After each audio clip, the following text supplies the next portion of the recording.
10 years ago, a young adventurer named Jade came to the guild to take on some quests, but instead of being captivated by the requests on our bulletin board, he was enchanted by the beauty of the friendly receptionist girl with blue hair. We call her Garnet. For Jade, it was love at first sight.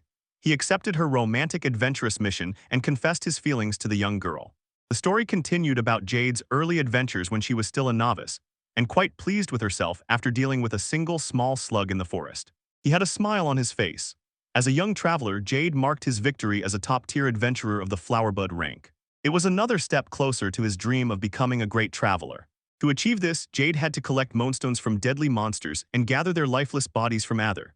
This would allow adventurers to add a blooming flower mark on their hand, defining their strength among the four classes: support, guardian, attacker, and enhancer.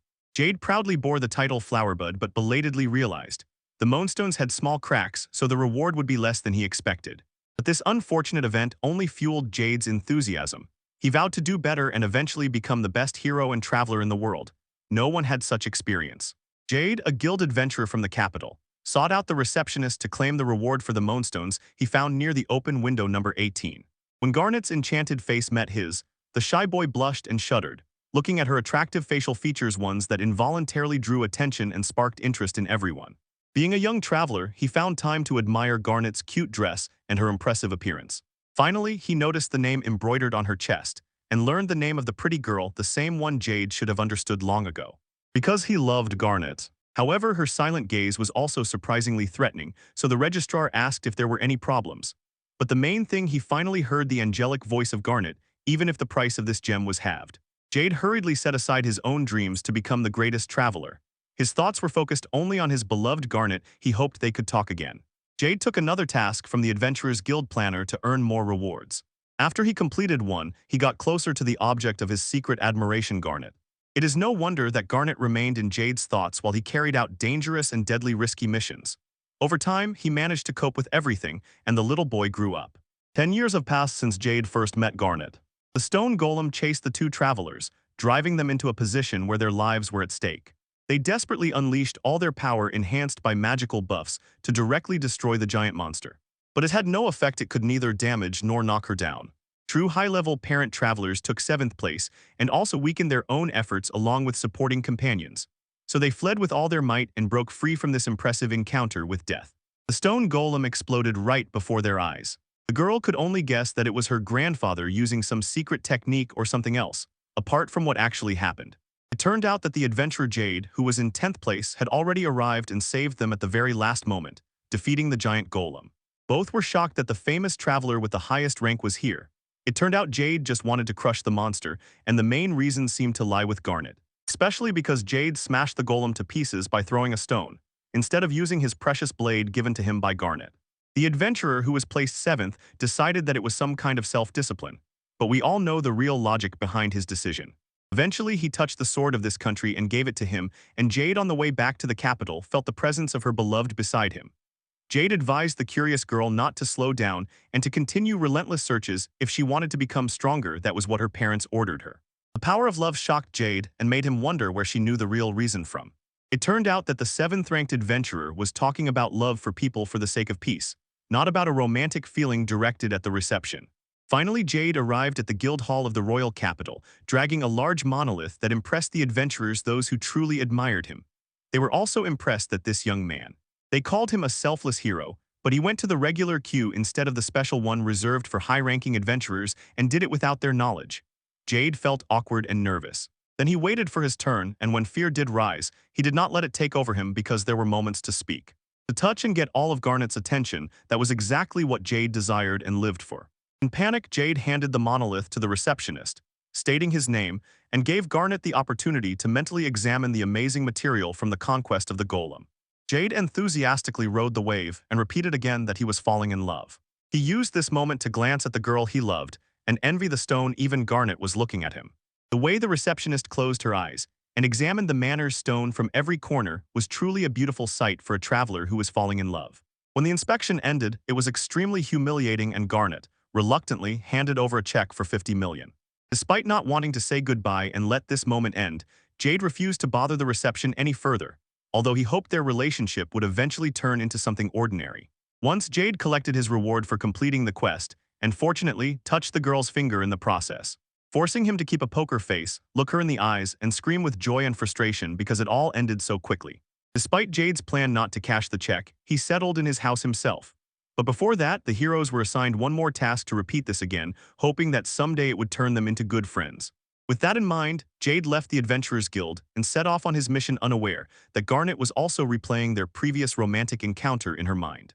Meanwhile, in a distant remote part of the kingdom, two peasants argued about a request for help to tame the beast that was terrorizing their village. They were waiting for travelers to come and save them. Not far from them, a girl carrying vegetables heard the news and looked scared and worried. The power of conquering the beast seemed terrible. They did not yet know that the same village was the location of Jade's next quest. But Jade does not know the details of how he will complete it and misses the moment when the villagers praised the travelers and invited Jade to rest and enjoy his stay. Unfortunately, Jade politely declined, as meeting Garnet was her top priority. Unfortunately, the frightened girl told Jade that her horror was not over yet, because her vegetables were stolen by a dragon that was still lurking somewhere nearby.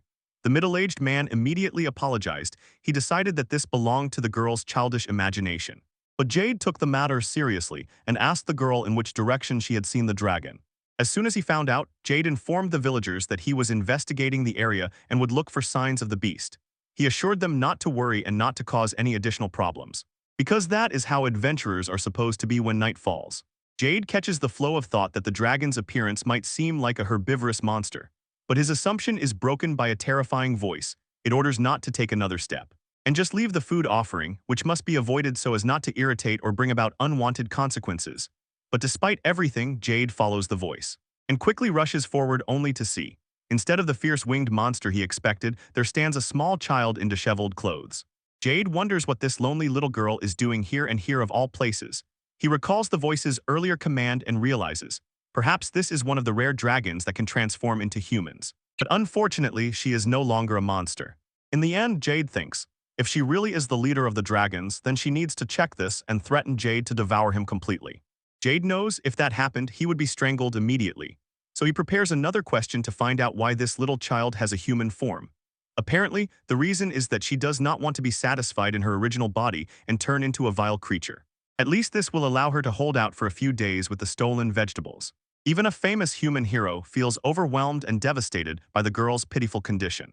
But it turned out that she could not hunt for meat by transforming into a dragon, because due to rumors about the arrival of a traveler, and for her this was evil, they tame monsters and dragons.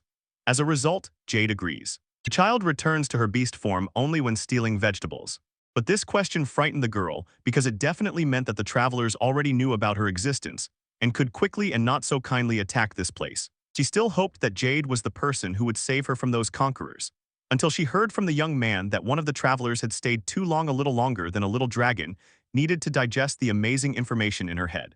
But in the end, she screamed in fear when she realized the truth. The man in front of her was one of those truly terrible adventurers. The girl panicked and rushed back and forth. But fortunately, Jade did not hit her and she calmed down with relief. Jade asked if she was a white dragon because the country protects her. Unfortunately, Jade belonged to those people who had to take necessary measures if she belonged to another species.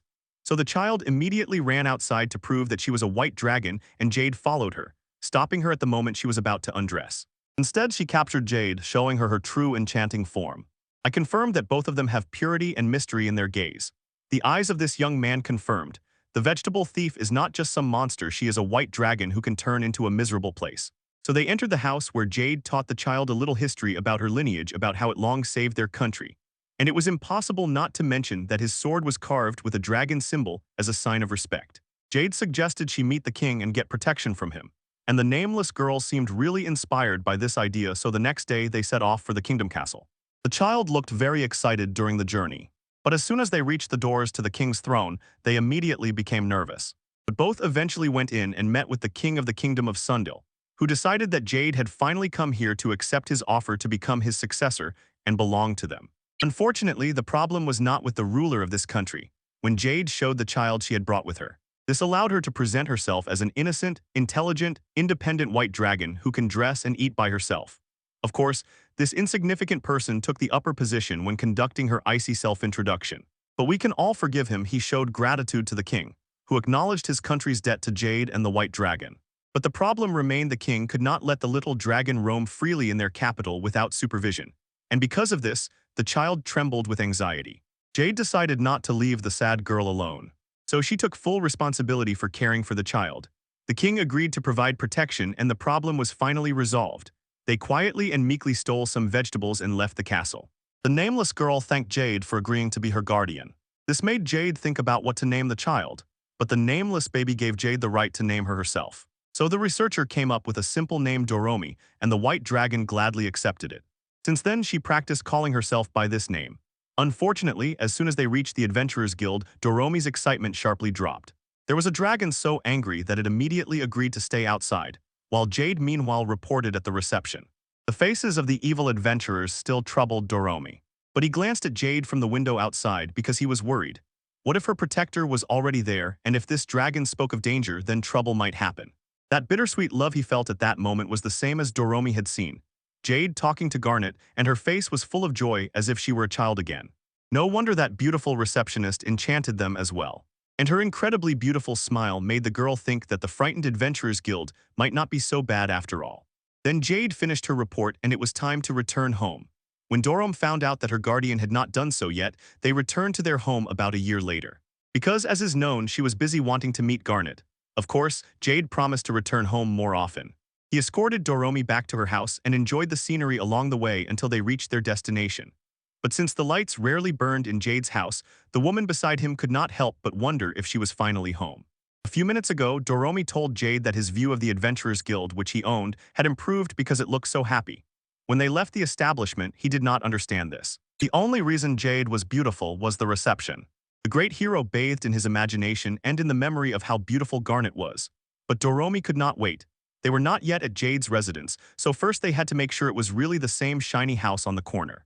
The windows and even the roof were symbols of a truly warm home as soon as they came into view. And they were both so excited that they entered immediately, even before the disaster happened. This was a moment to evaluate the plan and understand. The message was from Jade to Garnet, and now they were starting to live together. Carpenters assumed that the heart was meant for Jade's love for the citizens, but let's not dig deeper into other false notions and move on to the lovers' home. From the entrance to the bathroom and bedroom, it never ceased to amaze the white dragon. So he continued the tour until the girl reached the walk-in closet. Everything there was a bit surprising. Doromi didn't know about this, but he had already angered that sweet girl. Everything was preserved. 28 sets of clothes and wedding dresses, and all of them were Jade's favorites, and he wanted someone to wear them someday after all this. Those things were for his beloved girl, but she was not his lawful wife. The little girl wanted to meet to thank for being allowed to stay here. Jade finally fell silent, realizing that her clothes and women's dresses were completely degraded. Garnet's behavior was not the behavior of his wife or girlfriend. They were not friends at all. But he could not tell Doromi about his romantic love for the guild mistress of the receptionists. Jade invited the little dragon to dinner to satisfy his hunger and at the same time calm the unexpected search, distracting his attention. After bathing, Doromi returned to Jade and said he couldn't wait to lie down on the soft bed as soon as he finished dinner. Like a hero who couldn't wait to lie on it and share the same bed with Garnet to feel the happiness of married life. Jade was trembling with the desire to take on new quests, but as always, dinner arrived first, so they both went out at the same time. The neighbors did as Jade's memory of that sweet old couple next door suggested. Before his eyes appeared the familiar face of the receptionist from the guild. The appearance of the woman he liked stunned Jade. It was clear this person's gaze was full of love and admiration for Garnet. Yet there was a small unexpected discovery in this. Jade did not expect that this girl was the same woman from the neighboring apartment, so chaos arose in his head as he, suffering from panic, tried to pull himself together and introduce himself. In the end, Doromi beat him to it as soon as he greeted Garnet professionally. He simply received a good night in response from the reception. Realizing that this was the perfect moment to talk outside of work, Jade also said good evening. But she failed to finish the sentence. She choked on a stutter and from excitement did not immediately compose herself. For a first time, she saw Garnet in ordinary clothes. Jade's attention was distracted by thoughts about Garnet's impressive appearance as a receptionist, but she was lucky she recovered from the spell. And finally, he wished the woman good night. Their romance began to blossom, and the thought of marriage was already in Jade's mind, although it was only a fantasy. Surprisingly, Garnet also felt relief after talking with Jade. Apparently, the receptionist wanted to talk to her more. But it turned out that Garnet just wanted to introduce herself as their neighbor. Meanwhile, Jade was confused. She was sad and hungry, wanting to eat some meat. But because Garnet could not rest about what their connection was, Jade revealed their names together, pretending as if they were brother and sister. Jade knew Garnet already knows who she is, and it warmed her ears, so this night became the happiest in her life. It turned out Granite always asks Jade's name because it's a rule in the company. But that is no excuse for this man not to thank her. Finally, there is nothing left to say. Jade offered to carry Garnet's bag until she heard that there was lingerie inside. Fortunately, Jade had no intention of being indecent, even as they got closer. When Jade found out that Garnet was going to a public bath, she pinned all her hopes on Doromito have her invite their neighbors to her home and to the bath. Thus the rogue dragon, struck by the Japanese beam attack, reminded the guild receptionist to be careful on the road end. This instantly shattered Jade's hopes of impressing the woman he liked. Yet Jade was still satisfied just to be able to look at Garnet's back. Until he accidentally confessed his love to her, Jade panicked. No white dragon knew about it. But Doromi advised him not to be shy. He loves her too, so there is nothing to be ashamed of and he will not shyly admit it. It was more like a puppy that loves its owner. Darom suggested Jade give Garnet flowers, assuming that gardening was a hobby of the receptionist waitress because she seemed a bit down to earth. Following the dragon's advice, Jade immediately imagined the scene where Garnet looks incredibly happy from the bouquet he gave her, without any hesitation. A few weeks later, they both searched the abandoned steps at night. Jade also defeated Scorpion King, and today they set off on a new adventure quest. They were already very close to the destination, but this time the target was in a different place. The giant world tree towers on the edge of the cliff. Doremi wondered if their target was someone's castle, but that was unlikely. In fact, they came here to find the star flower, which as it turned out was the best gift, so said the owner of the flower shop, whom he had interviewed over the past 2 weeks. It turned out that the world tree was the only place where the gift responded with blooming. But they could not get there by the usual long way, especially since Jade could not stand waiting. Garnet was delighted with this gift. The great traveler climbed the rock, and Doromi clung to his back, and they flew at such a crazy pace that the dragon did not need to transform and rise into the sky. But someone's scream broke the silence and immediately caught their attention. Jade rushed to the world tree because she thought someone there might be in danger and something threatening was about to happen. Jaden made Romy swear that she would move at full speed to reach the summit faster than they had planned. After that, they saw 2 adventuresses who were fighting off a giant earthworm that had attacked them and completely overwhelmed them. Before the monster could eat the girls, Jade came to their rescue and destroyed the earthworm with one kick so fast and so convincingly that it seemed enough for complete admiration. When the monster was finally defeated, both sobbed with relief. They were alive and thanked Jade for saving them. In response, Jade expressed gratitude and told her fellow adventurers that she had gathered a star flower here. After that, the girls set it up as a protective barrier to guard against monster attacks, and it also protected the flower that bloomed late. They perceived it as the fulfillment of a dream, and waved to the famous hero, who finally knocked out the starflower pot as a gift. Of course, the disaster also struck their guardian, and both were delighted with Jade's gift. When they were walking home, the flower began to bloom. They were so happy that they couldn't wait to return and give their love to Garnet. But suddenly, misfortune befell them. They saw that the star flower had withered, and the delight on their faces melted away in seconds. Jade almost fell into paradise from shock and stress. But fortunately, Doromi gave her hope, advising the depressed man to water it under any conditions where there was still wonder and persistent attempts left in that mission. But Jade had already exhausted all options, so they came up with a desperate way to cheer up the flower to say a few supportive words to it. Unfortunately, it worked poorly. Forced Doromi to hint that it should be given to Garnet, although she hoped that the neighbor, who knows how to care for flowers, could restore this gift to its original appearance. After seriously thinking it over, Jade agreed to their advice and did not waste time going. They went to the receptionist's house and knocked on the door, but it turned out that Garnet was still outside, so they waited for their neighbor to return. But Jade began to worry again. She looked terrible standing like that in front of her own house, and she repeated 3 times that she was not a scary person. Finally, Garnet arrived and heard the strange statement of that man, but Jade was not worried or embarrassed at all. She looked at the receptionist's wet hair and her fresh appearance. It seemed she had just come out of the bath. Both apologized for disturbing her late at night. Jade did not back down. She gathered all her determination and handed over the withered star flower. Garnet leaned closer to the cauldron and immediately recognized a real star flower in it. It took her a little more time to realize the woman she liked was not talking about her. Garnet could not believe that the problem could be fixed this way. The starflower will receive new nutrients from the world tree, so they need to be gotten rid of because that is what causes such a situation. She apologized for not being able to help, but Jade understood. The one who should apologize is herself, not to hand over a tattered gift. Garnet was still ready to accept the gift despite any circumstances, and Jade decided that it would be better for the flower to spend the rest of its life in the company of the guild reception. However, Garnet was not going to take this bowl. She decided to turn the gift into a marker to preserve its natural beauty in memory. Jade celebrated the victory, rolling and tumbling with joy. This is how she thanked Garnet for finding meaning in it, and the rest of the flowers except the receptionist, who should be grateful. Instead, Maid Jade repeated her words and acted as if the flower was expressing gratitude to Garnet by saying it. The receptionist promised to cherish the gift and treat it as a valuable marker, but as always, Jade blushed because she decided that someday that person would definitely be appreciated. Moreover, the night was already gaining momentum, so they said goodbye with a few kind goodnight wishes and ended the conversation. And once again from Garnet a final thank you for the housewarming. Jade's face was getting redder and redder, but it was already time to repeat, so they both went home and Jade unquestionably thanked Doremi for pushing her to do it, so that the great traveler could rely on the white dragon to convince him that she could be relied upon anytime. Jade allows him to show gratitude by caring for the girl with any food she wants. In the sky, a constellation in the shape of a heart begins to form, and this night becomes a Fishendinem, a gift for his emotional efforts. The next day, Garnet was reading a book in the Travelers Guild when her colleague suddenly interrupted her. She told her blue-haired colleague that her bookmark was funny. To Garnet's curious question, she vaguely and unclearly explained that she made it from a flower given to her by someone, making them guess who it was. And thinking about Jade, Garnet gave her colleagues a vague and unclear explanation, claiming that the gift was brought to her by a neighbor, not knowing about it. Jade considered the pot a treasure, but the reception refused because they did not see it as a valuable addition to the dilapidated collection. A month later, Jade and Doremi rushed to the guild at full speed before sunset. Fortunately, they arrived on time just as the white dragon wished. They waited outside while their guard, as always, went inside. Jade felt nervous, but still prepared herself for the moment she had been waiting for. Meeting with the grenade near the reception window.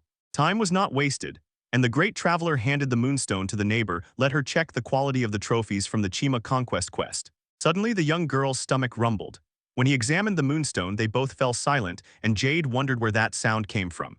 Within seconds, she realized that it was her infatuation making funny noises specifically, her stomach growling from hunger. Jade reveled in the rare sight, the blush flamed with embarrassment and was so cute, because it was due to the incident that she had to experience awkwardness. Fortunately, she was always hungry too, so Jade understood. It was a bad idea, but she couldn't find anything decent to say. Because of this, the adventurer decided to go outside to stop Garnet's stomach from rumbling again. Outside the guild stood Doremi. His guard was already waiting and immediately reported. She set a new record, counting a total of 18 bugs.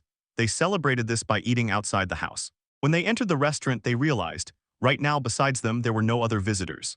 It seemed a year had passed since Jade last visited this place, so the owner was very surprised to see the famous hero again after such a long break. On the other hand, the disaster was thinking only about food, and that was normal. When she ordered a large and hearty portion of meat broth, Jade chose several seafood dishes.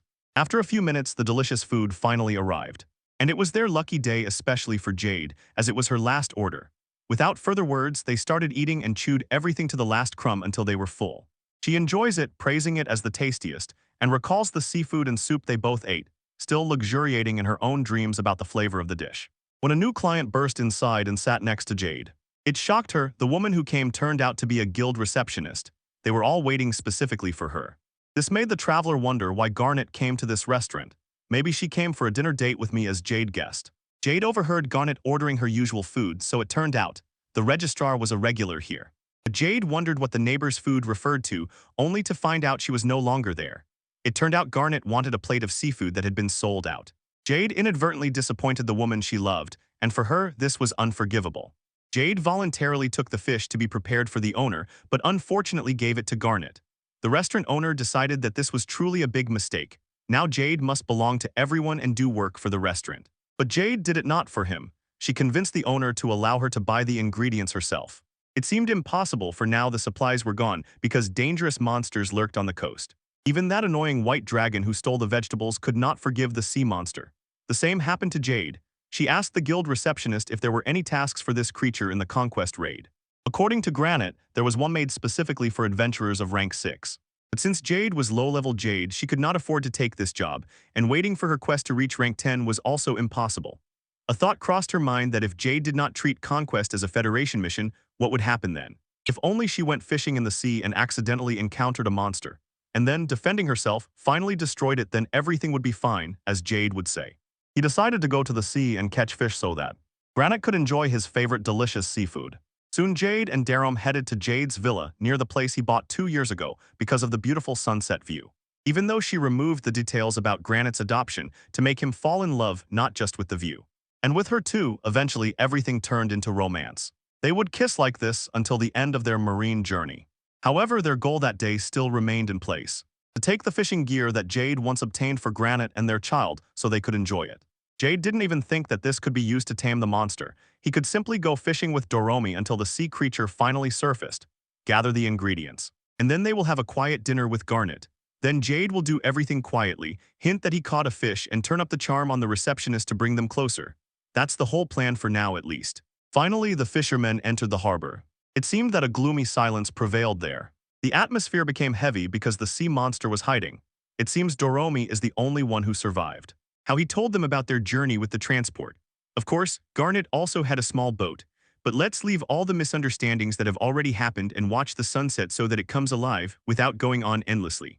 They had already started catching the monster for the expedition, when a voice stopped them and did not let them go to the sea. Jade turned around and saw a group of men with stern faces who blocked their plan to catch such a fish. The story about the restaurant owner who belonged to that man warned the travelers. Do not go because of a date that happened 15 months ago.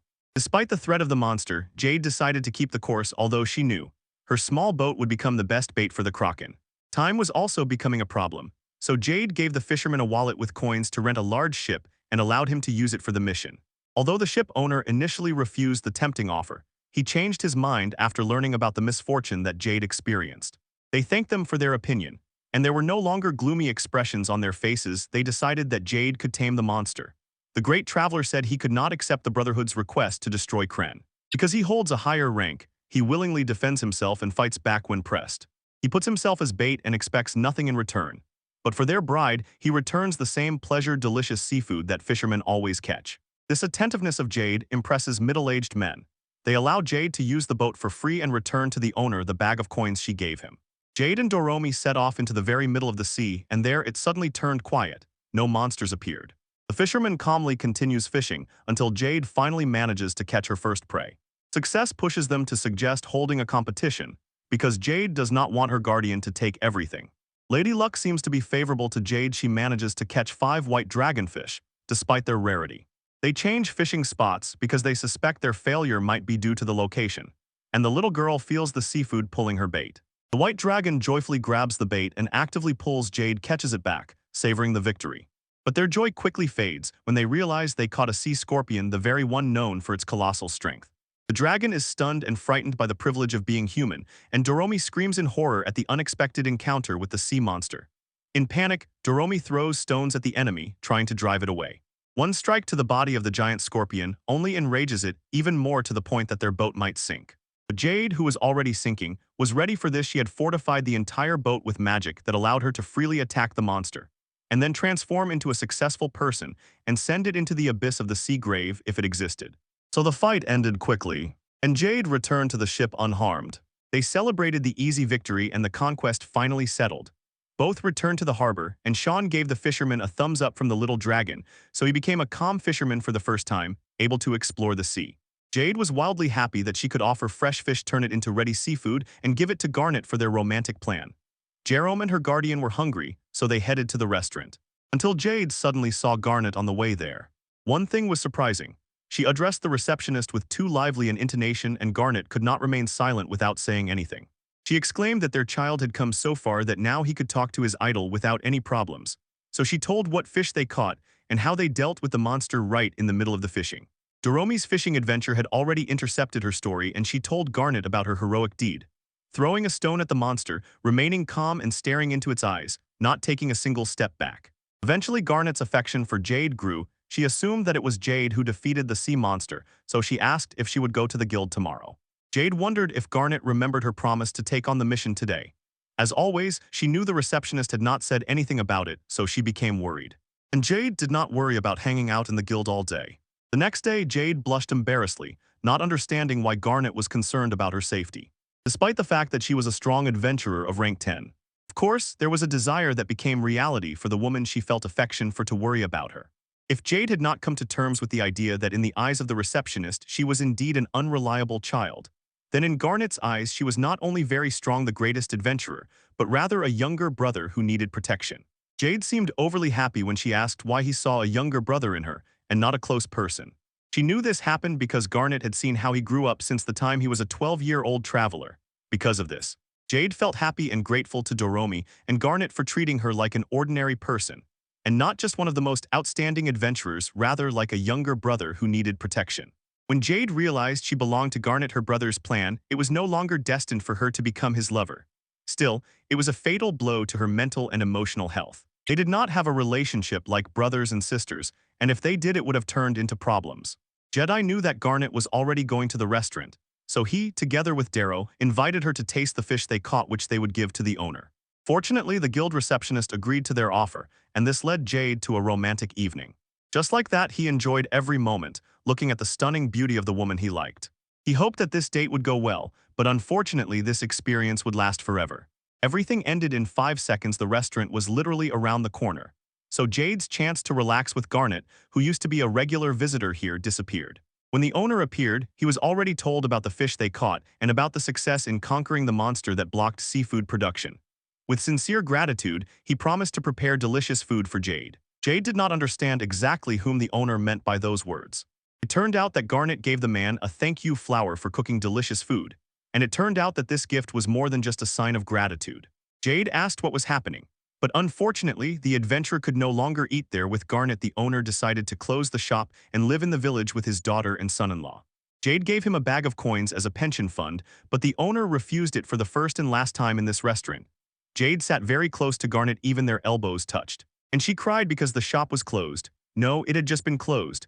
Unfortunately, this might be the last time this moment happened in her life. As soon as they finished eating, they were attacked by a white dragon and his guards, and they even praised their tastiness. Garnet watched everything with a gentle smile, then joined them while they enjoyed this brief moment of happiness. A moment before that, Doromi was already outside with her friends near the Adventurers Guild, telling the story about their adventure today.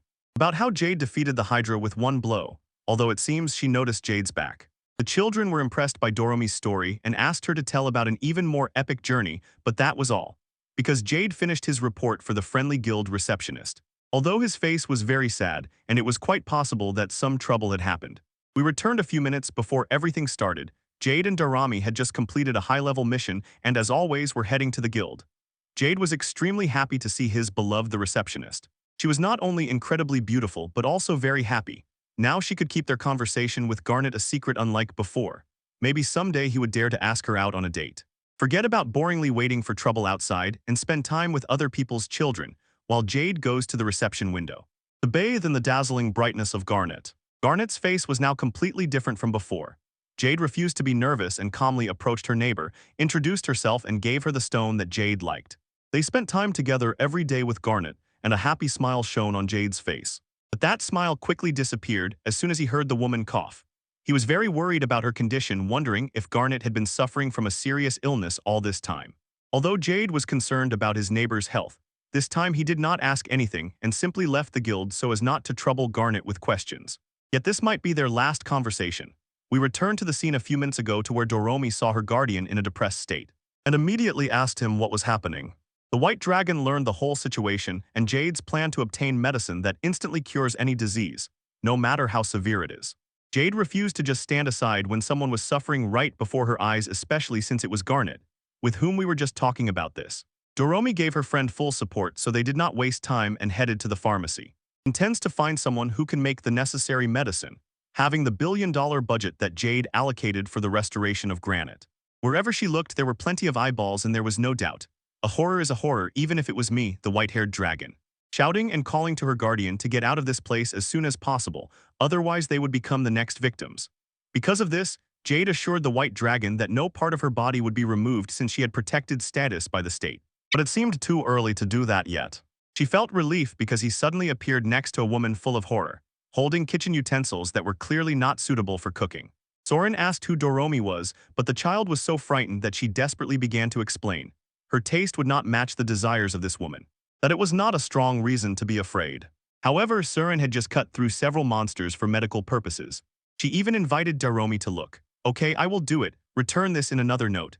Jade recognized Soren. As it turned out, they had met before when the coop seller was teaching the girl medical lessons. Moreover, Soren is the granddaughter of the pharmacy owner, who seemed to be strict. However, this is exactly what Jay came for. Coop could create effective medicine that would cure her. Unfortunately, due to Soren's illness, it turned out her grandmother retired and returned to the village, so she could not help with this, no matter how low the housing prices or something like that were. Jace could only think about this because the mention sharply increased her disappointment. The coup mixture is the best, but fortunately Surin is nearby. He saves the day and prepares medicine for him as a substitute for grandmother. After some thought, Jade begged Soren to save the receptionist and free her from the torment she felt while managing the pharmacy. The pharmacist assured the great hero that everything would be fine under her care. Then Jade told Surin all the symptoms she noticed and accepted advice to watch out for unwanted over-the-counter drugs, because, according to her, it was not an ordinary cold. Since she could not provide enough information to conclude a serious illness, Surin could only avoid eye contact when telling Jade that special medicine was not needed. But seeing Jade's despair, she reluctantly took on the case. With one injection, she immediately began preparing an infusion that was supposed to relieve the patient's cough and fatigue. So Jade and Doromi offered their help and eventually brought him a glass of something red. As she suspected, it was tomato juice. Juice because the red milk was leaking from the dragon. The little girl screamed as if she had just seen a lifeless corpse, and it seemed she would not recover for a long time. The place was filled with bad news regardless of the unfortunate incident. The white dragon coughed and weakly moved on. An amazing price tag was attached to him, 30,000. A shocking greed and in a completely unexpected way. One might have thought it was theft just based on her budget of 1 billion, but now they already had medicine.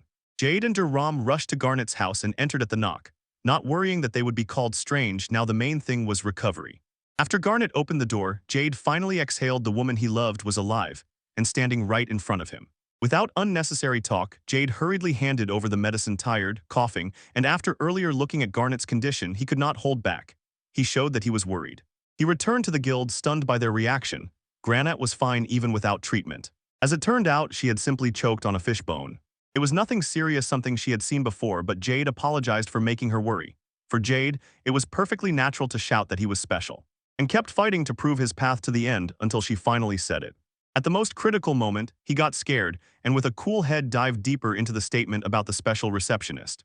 And he told Garnet that he was different from the others. His current feelings were similar to those he felt when giving flowers to the owner of his favorite restaurant, acknowledging their efforts. Garnet took the medicine not for her own healthy body, but for the young girl who looked like she was in pain. After that, Garnet invited Jade and Doromi to come in and look at her flowers if they were not in a hurry, and a huge question mark grew in Jade's mind. But Jade's reaction was priceless. He could not hide his surprise. An invitation to enter someone's home except for that woman, because of whom he went crazy and fell madly in love. When he calmed down, they went inside, so Jade saw the reception living room and he was impressed by its appearance. His face spoke for itself. It was heavenly delight. But while Jade was busy imagining eating with Garnet at her table, Doromi noticed some slightly wilted flowers in the pot. He urged both of them to quickly save their lives. They quickly injected medicine into the soil and witnessed the disaster. It grew from wilted petals into fully bloomed flowers. So he was the first to celebrate that wonder. Garnet, of course, felt joy.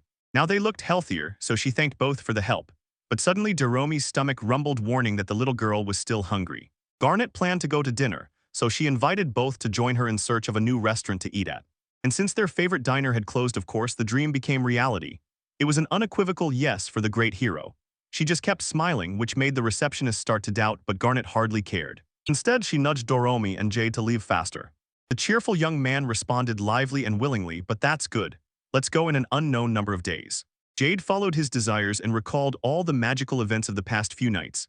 How he entered Garnet's house, how he helped the flowers recover, and how he finally had dinner with Dorom. They got along as best as possible, and Jade couldn't sleep at night due to an overdose of joy. It seemed this would happen again this time, though for different reasons. Suddenly, Jade heard a rumble nearby. Immediately, thanks to enhanced hearing, he began searching for its source. He learned that his neighbor was in danger. Jade rushed to save her and came across a frightened Garnet. She asked Jade for help. She was ranked 10th among adventurers. Everything suddenly became confusing. The woman could say that the threatening place was her bedroom on the 2nd floor. Jade immediately understood something terrible was hiding there. Garnet was surprised by this news and decided it was a robber. Jade assured the guild receptionist that she would check the area and ordered her to stay close while managing the rescue to protect Garnet. Determined to end this, Jade cautiously entered the room and began searching for the robber while worrying about how clean it was there. But there was a clue indicating Garnet had fought here with a stranger, and that could not be forgiven. Jade quickened her pace, looking around, and saw there was no one else in the room besides them. Garnet still suspected that the stranger was hiding under her bed. When Jade made him check the territory, he came across a creature that fled lightning fast. The adventurer's palm clenched tightly, and the frightened receptionist screamed and trembled. He held onto the little girl to not lose support, dragging behind a reliable path to disaster to calm his friends. There was no need to worry because he was nearby. The criminal was a very small spider, which also scares evil for completely different reasons. Garnet was in shock because of his stomach that went wild after he found out he had eaten a spider, although now he could no longer brush it off. Jade must immediately remove the threat, but quickly dodges his attempts. He hides under Garnet's real clothes. This is a real challenge because Jade can no longer catch him thanks to a high barrier. The exciting surprise quest touches her beloved outfits despite the fact that Jade must show her bravery against spiders. So she closes her eyes and grabs him completely with one hand, and runs to the window to get rid of the culprit. Unfortunately, her beloved woman's dream house does not end as Jade hopes. She realizes she overdid it a bit and accidentally damaged Granite's bed. For the reception service, this does not become a problem. But he even thanked the incredible adventurer for becoming his hero tonight, telling him that he still managed to get the best praise from his neighbor for our child from the girl next door. It was already too late for them to buy a new bed. But Jade did not allow Garnet to sleep in one of the now damaged rooms just in case something happened at night. Then she offered to give him her bed, and Garnet was incredibly happy. Until finally he called two good friends from the friend zone. And for Jade, it was one more step closer to finally asking the receptionist out on a date. So she rejoiced with all her might and ran home for the expensive bed, and within minutes sent it to the Garnet house. The woman was by no means eager to accept it easily as soon as she found out how luxurious it was. But still, the catastrophe suggested changing the bed the perfect option, and a bold hope to make room in the top 10 for 10 travelers. Eventually, Garnet agreed to White Dragon's proposal, and this was not supposed to happen before they parted that night. Jade assured her neighbor that every time another spider appeared, she would run out to help him. Garnet relied on her and it became another happy moment for the young man carrying the bed on his back. On the way home, Jade burst into tears of happiness while he walked with it. Finally, he arranged everything in his room and froze in shock at the Garnet bed that stood in his house. After several panels, Jade inhaled the scent of the blanket for the first time and felt the smell of the woman he liked. It made him imagine that Garnet was hugging him and enjoy good dreams in the process. Until this teenager understood something, his level of thinking dropped afterward. But Jade did not look rested at all. It seemed Garnet did not let her sleep. And then I went as you imagined. Meanwhile, in one city, a young girl named Marin. She was heading to the capital to start her journey and become a great adventurer, one like no famous heroine. Jade told about Dorami's sleepy adventure, and all the while she was grumbling because today's quest kept them until morning. But they still had to wait for the train before they could return to the capital. Amid yawning, Jade noticed that the girl had been looking at them for some time, so she asked if she needed anything. Strangely, they asked Marin for permission to look under their feet, and this was answered by a low dragon who took off his boots first. The aspiring traveler just wanted to see what was under the seat, but her face sadly changed when she found nothing of what she came for. It seems Marin dropped her wallet and lost everything, leaving her without a single coin to spend on anything. Although it was only the second day of her adventure, Jade could only walk cautiously from amazement and anxiety. But as soon as she learned that Marin was heading to the Adventurers Guild of the capital, where her first task was to be assigned, Jade immediately smiled as soon as she heard this, especially because the path of a beginner adventurer turned her right at the moment when she had just started everything. After all, Jade finally managed to find out Marin's name and age. Marin was almost 12 years old, a little more, and she would be allowed to register as an adventurer. Jade suggested buying train tickets for Marin as a punishment, to bring hope to Marin because her journey was still far from over. She had lost all her money, but the future traveler did not want that to happen. So they decided she would repay the debt with her future earnings. Under such conditions, there was no pressure. Marin agreed to Jade's offer and thanked her before going inside and starting training for their journey to the capital. They would need until sunset to get there, but it seemed that an overnight stay would not be a problem for the young girl. When she revealed this to Jade, her sister also lived in the capital. She worked at the guild as a receptionist and was a woman who supported Peak Blossom. Perhaps this was the same as Marin, according to Jade. Support was the rarest of all roles, and the order of probabilities shifted from guard or attacker to support, where support became the most common.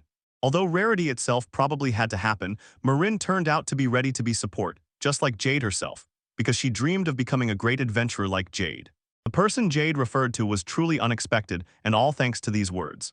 But Marin, on the contrary, shone with too bright an expression when she asked both of them if they had ever met Jade, although she wanted to sleep. Dorami did not hesitate with the answer, and immediately revealed that the man next to him was the very same world-famous great adventure admired by everyone. Marin was surprised and confused, but seeing the blooming emblem flower in Jade's hand, she understood. The man before her was truly Jade. It seems this girl grew up and became a big fan she wanted to follow in Jade's footsteps, all thanks to the stories she heard from her sister. Every time she returned home and met Marin, she described the traveler as a very hardworking person. Dorami had a thought, are there any stories about her? But unfortunately, there were none. A year had passed since Marin last met her. Her sister still remained a modest dragon, but she was sure this year would be full of her heroic deeds as a brave girl accompanying Jade. And she was ready to tell her epic adventure right here and now. While the train was still moving, they finally reached the capital and parted ways. Jade and Dorami went home, and Marin waited for her brother to pick her up at the station. Fortunately, Marin was full of motivation. She had promised to become the best and as strong as Jade someday. So they waved goodbye to each other and each went their own way.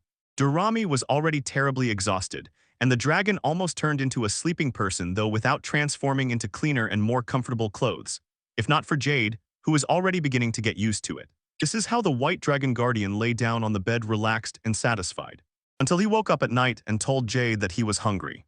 Jade immediately felt her night might be ruined, especially her sleep. She only dreamed of resting. But it seemed that nothing could stop the aroma of imagination. Freshly seasoned chicken and ribs and saliva was already flowing from these tempting thoughts. So she decided to go for dinner before her saliva stained the bed. As soon as they stepped outside the door, they were called by a familiar voice. It was Marin, and with him, for unknown reasons, was the guild receptionist. This amazing combination so impressed Jade's heavens. But it was enough to put all the pieces together and see how they held hands. She immediately made the same conclusion.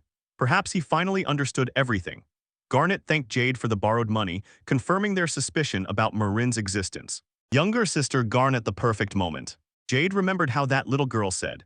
Her sister always told stories about Jade at home, saying she was an incredible hard worker. And actually, it wasn't even worth mentioning that she could be called Jade. And the highest praise she could bring, the one who would squat down stubbornly to the point of pain. Again, it was another happy moment for our hero. But while he was slowly rising to Garnet heaven of his own free will to repay her in the role of a substitute, Jade said not to worry and not to rush with the payment, because helping each other is simply being a good neighbor. He reminded the reception manager that they were really friends, and such little things are always normal. Realizing those words, Garnet smiled gently at Jade, and for the first time told her inquisitive younger sister that he really was friends with Jade. The adventurer invited the doorman to eat outside. Garnet refused, for now he and Marin had just eaten before returning home. For a moment it became gloomy, until Garnet calmed Jade down, saying they could do it again, and that on another day all four would eat properly. Jade was satisfied with the result. This time she slept peacefully at night, without any inappropriate thoughts. When the sun rose and knocked on the door, Jade opened it, wondering who it could be. It was too early in the morning for someone to have decided to surprise her too much. As it turned out, it was Garnet, and he had an unknown reason to look for her specifically. Jade immediately clenched himself to check if this was some hallucination or a dream, and no, not a dream. So he fixed his gaze on the impressive appearance of Garnet. Since it was the first time he saw her in a skirt, and for this person it was unbearably cute, too rare a thing. Garnet usually wears pants and gazes into the abyss of her memories, but there is a small problem if you do this staring at each other for a long time. Strange, to say the least. However, Jade shows that he has her everyday clothes, and that Garnet always wears them when she goes to work, so now he will do it right. But that is later. First, let's discuss this with Jade without hesitation. Jade gives precious years of his time listening because he believes if Garnet is allowed to ask the traveler if he wants to go to the guild today, then it will definitely be something good. But as soon as she finds out that Jade will go to that place, her determined face changes to despair. As a result, Garnet begins to leave, apologizing for waking him, and the traveler remains puzzled and does not understand why this moment ends so quickly with a single question. But Jade does not let it end and orders Garnet to say her request the way she wants. He needs to hear it, especially because the reception is trying to come here, not wait for him near the guild. He looks the woman in the eyes and advises her not to hold back and to rely on him, because they are friends.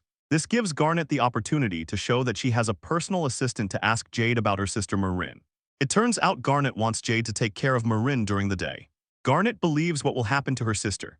After he learns that the woman he loves trusts him in this matter, Jade's eyes open wide and he accepts her request. Garnet films because the only thing she can ask is whether Dorami and Jade have finally succeeded in their 10 years of attempts. And he shrank deep into his own thoughts and only then asked if the child he was going to care for was still sleeping, neglecting that. Garnet quietly wondered if she looked strange in her skirt. After all, Jade hadn't taken her eyes off her for several minutes, intently and incessantly. Definitely not strange, a word that suited Jade. She had no idea that her skirt matched Garnet's style. Jade really thought it matched perfectly. The receptionist was happy when she admitted that her new clothes were a gift from him. Marin tried them on, although she didn't feel confident in the skirt. General Jade commented on Marin's love for Garnet and vice versa, since the receptionist really wanted her sister to be happy even if she had a sad face. Garnet objected to Marin becoming a traveler again. After all, danger would never be torn from her daily life as a young girl. Now she had become a full member of the fellowship. Although Jade understood the desires of her beloved, she wanted to respect both sides and decided to support Marin until she could calmly set off on her adventure. After a few hours, the sisters met Jade, and Dormy they will give her a tour of the capital. Briefly stopping at the guild, Marin enthusiastically set off on the road.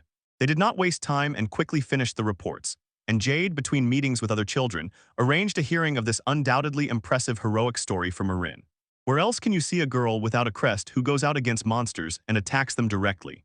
After the group entered the boutique, where clothes and accessories were displayed so that little girls could look and choose, Marin showed her a 10,000 allowance from Garnet because she wanted to have the same things as Jade. But ultimately, for size selection, they chose style D. Marin chose from the collection of dresses and robes, all were white except for one. Yet the girl could not decide, so they reserved this for a handshake between two allies who loved white clothing. Finally, they focused on other things on shoes, bags, jewelry, and the like. After a few minutes of hustle back and forth, two bought identical cute handbags. Dorami was going to use them as a place to store her collection of stones, then she gave Marin a pebble shard as proof of their friendship. And Garnet's little sister liked it, so she put a hairpin on Dorami as a gift. The next precious gift, Marin and Jade praised the cute white dragon, calling it adorable. And this made Dorami happy and at the same time blush with embarrassment. As they headed to the next destination. Unfortunately, this was a farewell moment of cuteness. Now she was completely in steel and without a drop of humor. Fortunately, they discarded the idea of buying defensive equipment because it did not suit Marin's preferences. They decided to take paired shield daggers. And finally, Marin was able to test the incredibly light shield made of the strongest metal in the world, mithril. It seemed expensive, but Jade negotiated with the seller, so Marin still had money left for lunch. Jade went to the shopkeeper alone and asked the price of the shield, but found out that the cost of mithril had increased, so the equipment would be more expensive than the buyer's budget. Jade offered 5 million for the shield, and its owner gladly accepted. On the other hand, Marin was completely stunned and impressed by the unexpected price of the new equipment, only 5,000. She decided it was a miracle because Jade said so to support her earnings. But despite everything, Marin was happy to use her new weapon, and in the end, that was all that mattered to Jade. This shield gave her and her thirsty adventurers confidence to reach for her dream. After shopping during lunch, both girls held hands at that moment, but it seemed that Jade behaved like Jade and wanted to do the same as they did to Garnet that evening. The receptionist came home and saw that Marin was waiting for her while she was spending time with Jade. And as soon as the young girl heard about the event today, she immediately told Garnet everything, and finally showed her the legendary shield she was so proud of. She snatched it in front of the reception, saying that in the Armory Warehouse store it cost only 5,000, but Garnet knew the real price. She immediately realized that Jade had done something and smiled at Marin, leaving that wonderful lie as thanks for the adventurous hematite. She invited them to a dinner gift, but Jade insisted that she would pay for everything. She told the administrator not to offer any help, because she allowed Marin to join them for the general cleaning tomorrow. Of course, Garnet did not mind. The neighbor quietly giggled and assured Jade that she completely trusted her to take care of Marin again. Good thing the traveler activated the protective mode. Just for this, Garnet promised to protect Marin at any cost. It seemed that something dangerous was hiding in their house, so protection was necessary. The next day, she cleaned with a shield that was used to clean and destroy some microbes. It turns out Garnet had already gone there to work when he was just about to leave the house, because this equipment would not be here if the elder had been present. Despite the fact that they cleaned Durami weapons and wiped the sea several times throughout the house, it continued to hum cleanly until hours passed, and the whole house was impeccably cleaned thanks to their hard work. Jade offered to buy all the sweets they wanted as a reward for their efforts, but before they showed the Dorami lollipops and candies. During the cleaning, they accidentally found a letter. According to Dragon Girl, it was stuck between a couple of books, and it turned out that Jade had completely forgotten about its existence, although it was from King himself. It was truly strange. They personally knew the king of their kingdom, but he did not mention it. It seemed Jade was just an ordinary person to the evil, at least that's how it looked. Jade found out the letter was an invitation to a party for all travelers with rank 8 or higher. Every year they held a ball in honor of the king's birthday. It was clear that both were very curious whether there would be a lot of delicious food, but Jade was not entirely sure. He had never attended a ball before. Of course, he kept his reasons. Sekreth wanted to go on a quest and spend time with Garnet in the guild. But Jade truly wanted to go together too. She liked this place. Then why don't you just take my sister? Marin said, and immediately guessed who Jade was thinking about. Jade weighed everything in her mind and believed that it would happen, since in his eyes they got along at least as good friends. Until Jade rejected this idea, his interaction with Garnet was purely businesslike. And now there was more of everything, and her reception manager showed him her sweet, sincere smile. Often Jade found the determination within herself to rise and bring her desires to life. It was the perfect time with those romantic words. Another adventure began when Jade forced himself to invite his beloved woman to the grand ball event in the kingdom. But the chance of refusal was also high, and Dome took the courage to cast a curse. He told the guard he would leave with him if Garnet said no to the invitation. So Jade needed him for prayer practice, and they appeared just in time when Dorami and Marin were already getting ready to go to the bathhouse. Let Jade drink this. Secret training of Arc in front of the receptionist administrator's house was not a surprise. This man choked on pressure and nerves, so he convinced himself, everything will be fine if you approach it with your head. He asked Garnet to be his partner in ball, pretending to be Madonna. Jade tried a bunch of different options, starting with talking about the weather and dragging it out to simple, boring phrases, but still tried to hit the joyful birthday of the king. It is not surprising that all this was received extremely badly, and the difficulty seemed to escalate all the way to the level of Demon King until Jade realized exactly what needed to be done. All he wanted was to dance with the beloved woman and pour out all his feelings. In the next sentence, Jade hit the words right on target and they struck straight to the heart, so Granite would definitely talk about her. Maybe this time she stood behind the surprised hero, and for the traveler, it was a real nightmare.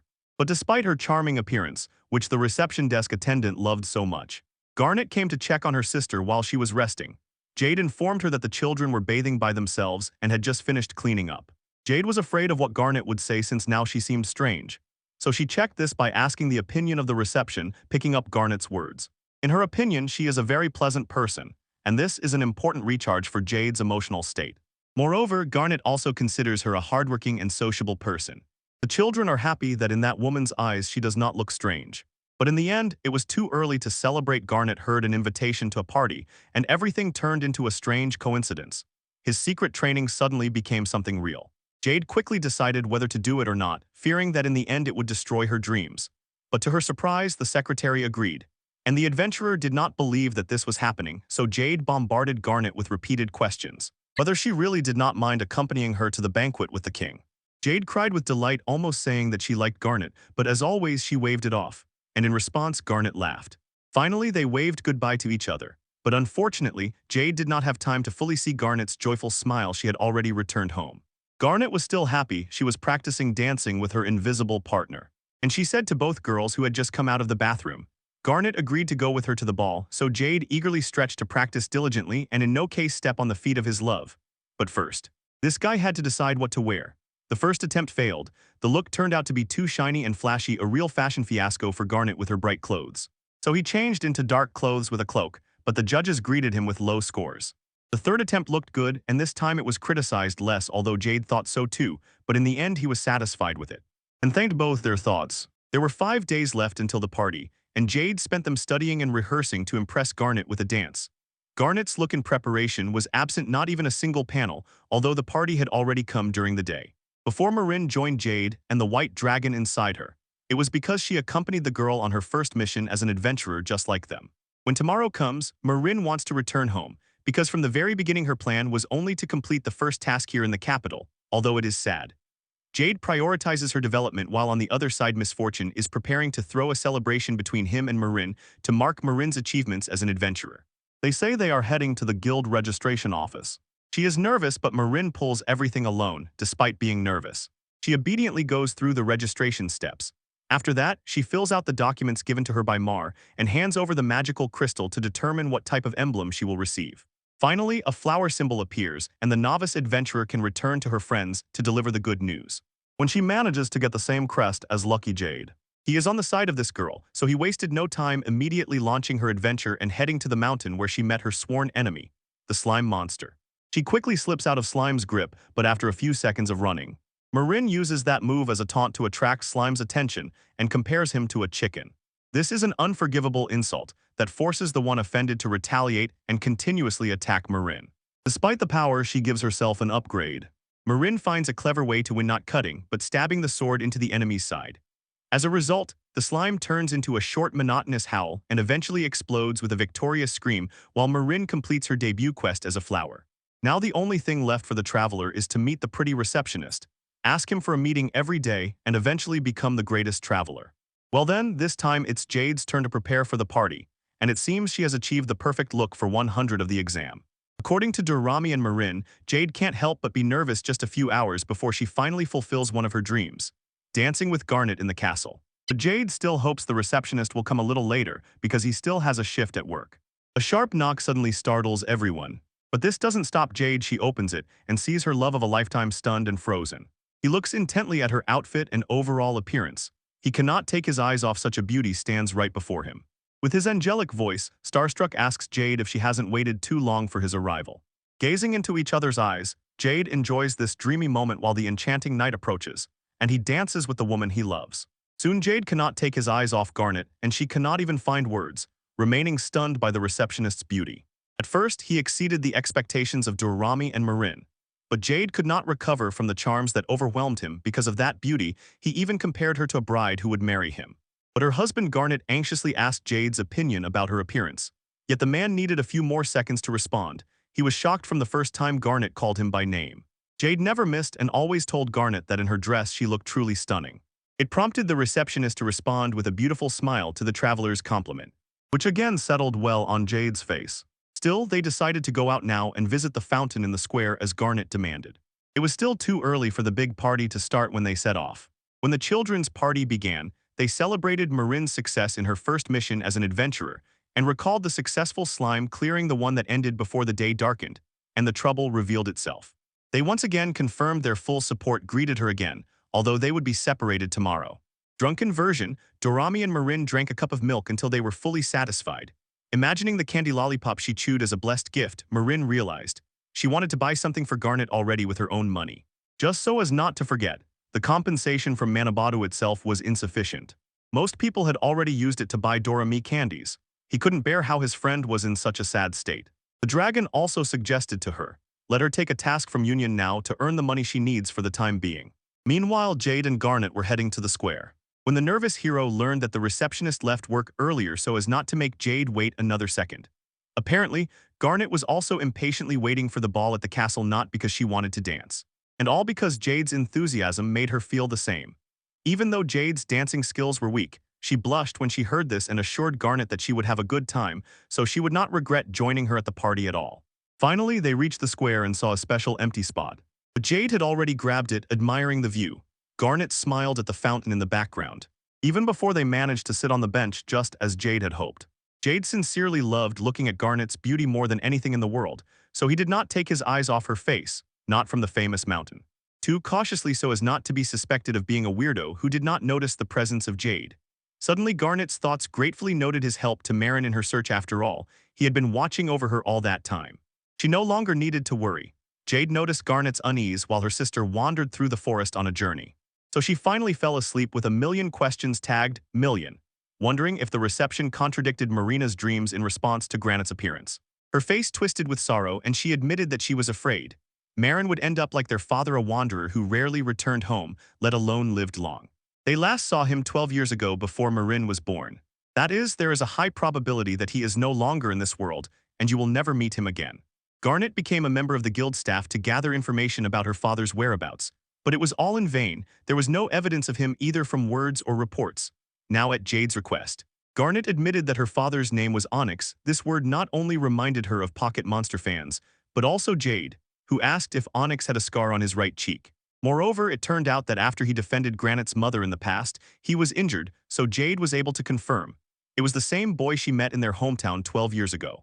At that time, on the back of Onyx's hand, a 7-pointed floral symbol glowed, and he was the first traveler Jade had met since childhood. That is why Jade told Garnet that Onyx's story about his adventures is the main reason she wanted to become a traveler like him. 12 years ago, Onyx visited Jade Village to tell the young man his story and about his interest in continuing his adventures. Unfortunately, that very day many adventures had to be postponed. Jade was only 10 years old then, and he needed 2 more years to join the guild. But that did not stop him from dreaming about traveling the world and becoming a hero. The warm conversation lasted until they finally introduced themselves, and the man revealed his name, Onyx. Let's move to the present. Garnet notices a ray of hope after listening to Jade's story. Of course, Jade thanks Onyx for being the reason Jade became a great traveler, and for giving him the chance to meet his daughter with whom he fell in love. Jade vows to himself that he will find Onyx at any cost, and tells Garnet that he will get the information even if he has to go beyond another country. Jade also wants to meet Onyx again, and this is also a way to thank Garnet for accepting his invitation to the dance party. The receptionist quietly giggles and thanks Jade for telling her. Tonight she will dance the best as a thank you for her offer. They start to leave after all, it is almost time for the party to begin. Unfortunately, a problem arises. Something sticky sticks to Jade's dress and leaves a stain, causing Jade to blame himself for this adventure. Although at first Garnet did not think it was their fault, now they cannot disrespect the king just by coming in dirty clothes. Jade dug their own grave with their own hands by offering to borrow clothes from their place. But when they grew up, everything turned into a real disaster, so they rushed home with the little time left. Just to find out that Marin and White Dragon were not there after all. Jade hurriedly searched the entire house, despite the unpleasant feeling they had, and found out that neither of them was anywhere to be found. Suddenly, Jade did not pay attention to the absence of the mythal shield, and concluded that Azub and Marin had gone to the guild to take a quest. Not knowing that this request could cost a life, Jade, without wasting a second, pulled Garnet with her to the guild despite the royal procession about to begin. Jade and Garnet desperately shouted their names on the way to the guild, but heard no response. Fortunately, a guild employee pointed them in the right direction.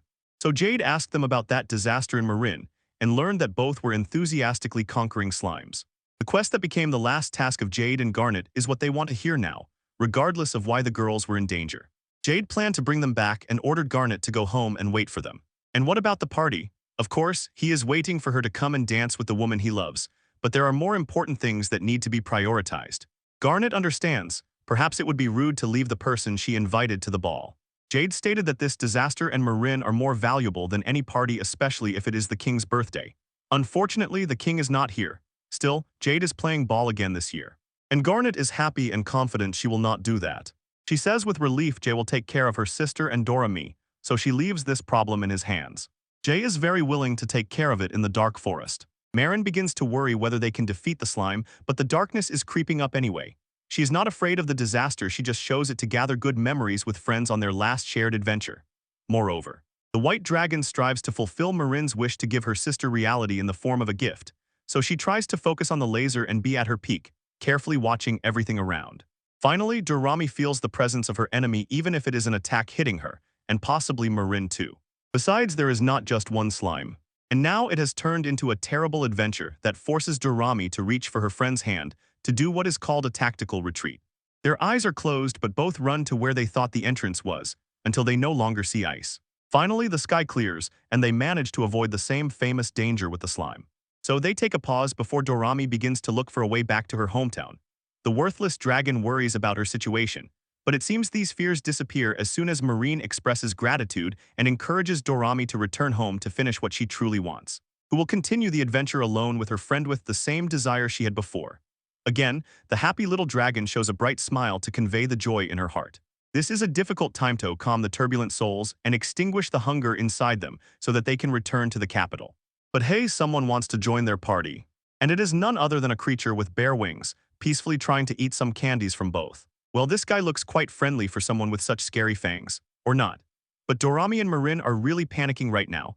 They are screaming at the top of their lungs because they just ran into a wild creature that can only be defeated by someone with at least lucky rank 3.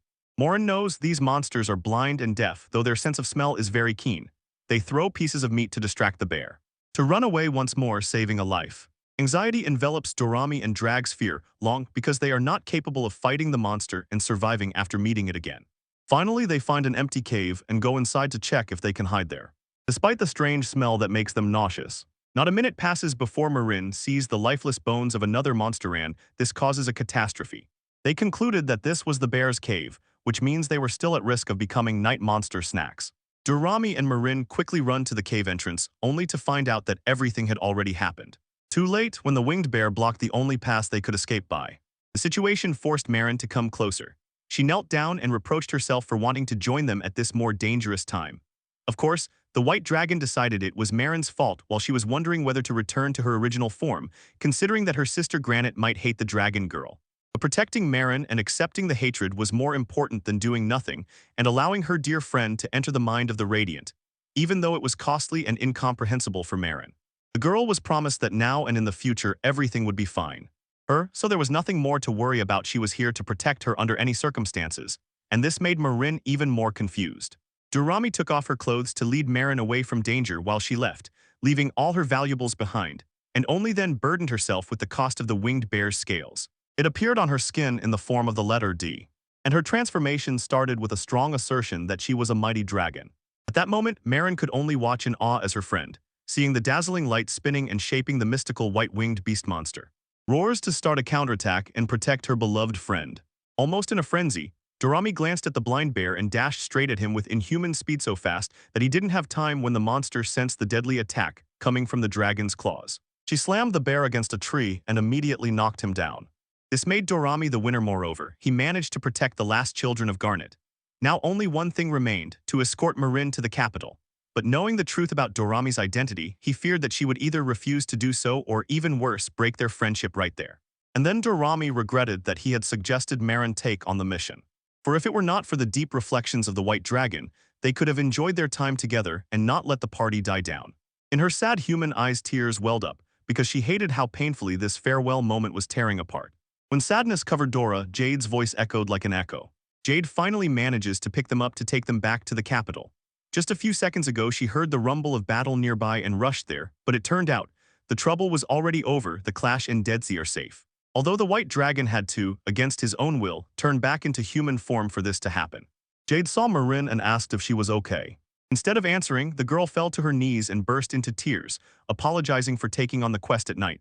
But Jade was not really angry, was just glad that they were all safe. He first allowed them to go home while another monster appeared. Marin knew the true likeness of Dorami, and this greatly troubled the white dragon. And it seems that there is no need to press anything. The excitement only appears as Marin approaches her dear friend with a smile. I appreciate her effort and courage to save her from the monster earlier. She was sure that this would be their end, especially because Marin put on her Dorami cloak, so that when she returned to being human, she wouldn't catch a cold. Marin, quietly shaking her head, decided that Dorami was too shy to show herself to her. The magical glow appeared again and the white dragon transformed into a young girl, covered in a misty haze.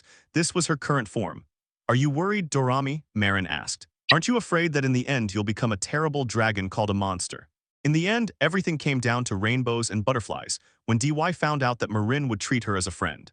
It didn't matter whether it was a winged monster or an ordinary child. She allowed her sister Garnet to return the hairpin she had given to the dormitory. A few days ago, the dragon girl was sincerely touched, so she put on this accessory again, and they both smiled at each other during the celebration of their friendship.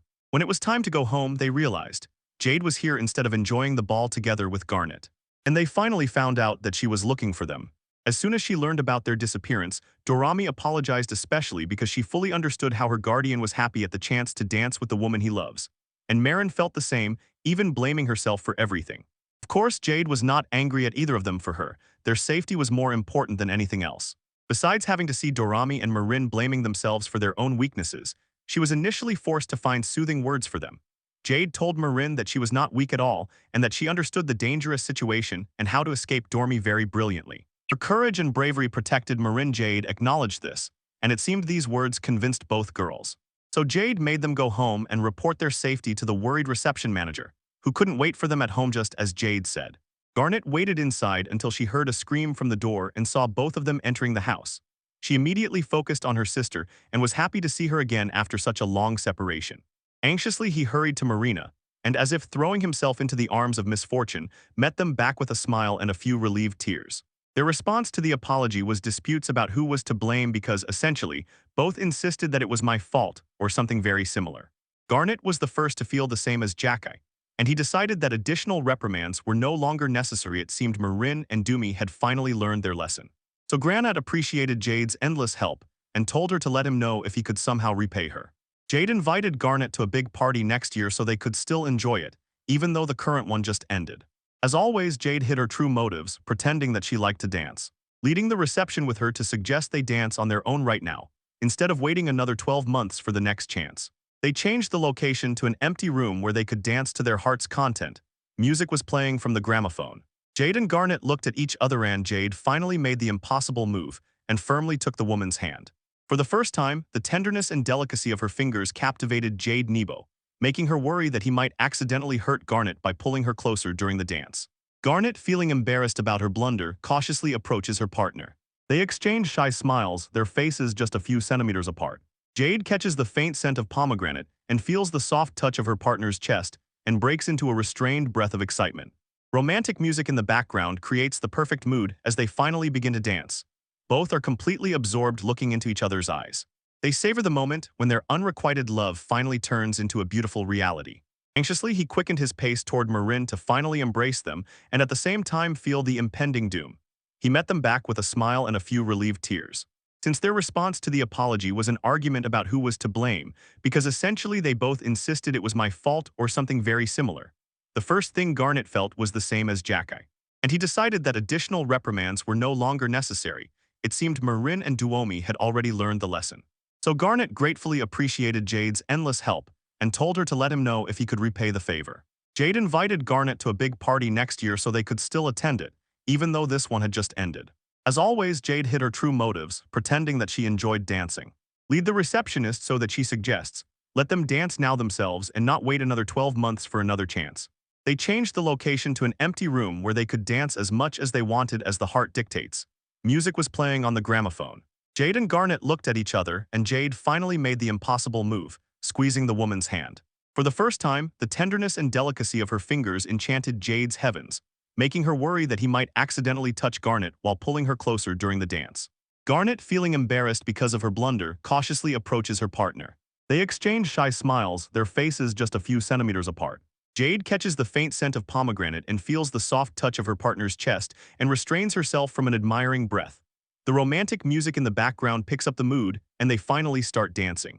Both are completely captivated, they look intently at each other, savoring the moment when their unrequited love finally turns into a beautiful reality. Eventually, Garnet finally stopped apologizing for constantly stepping on Jade's toes, but Jade was so immersed in the present moment that he didn't even notice. Thanks to Garnet's fading concern, Jade's celebration continued. They had fun all night.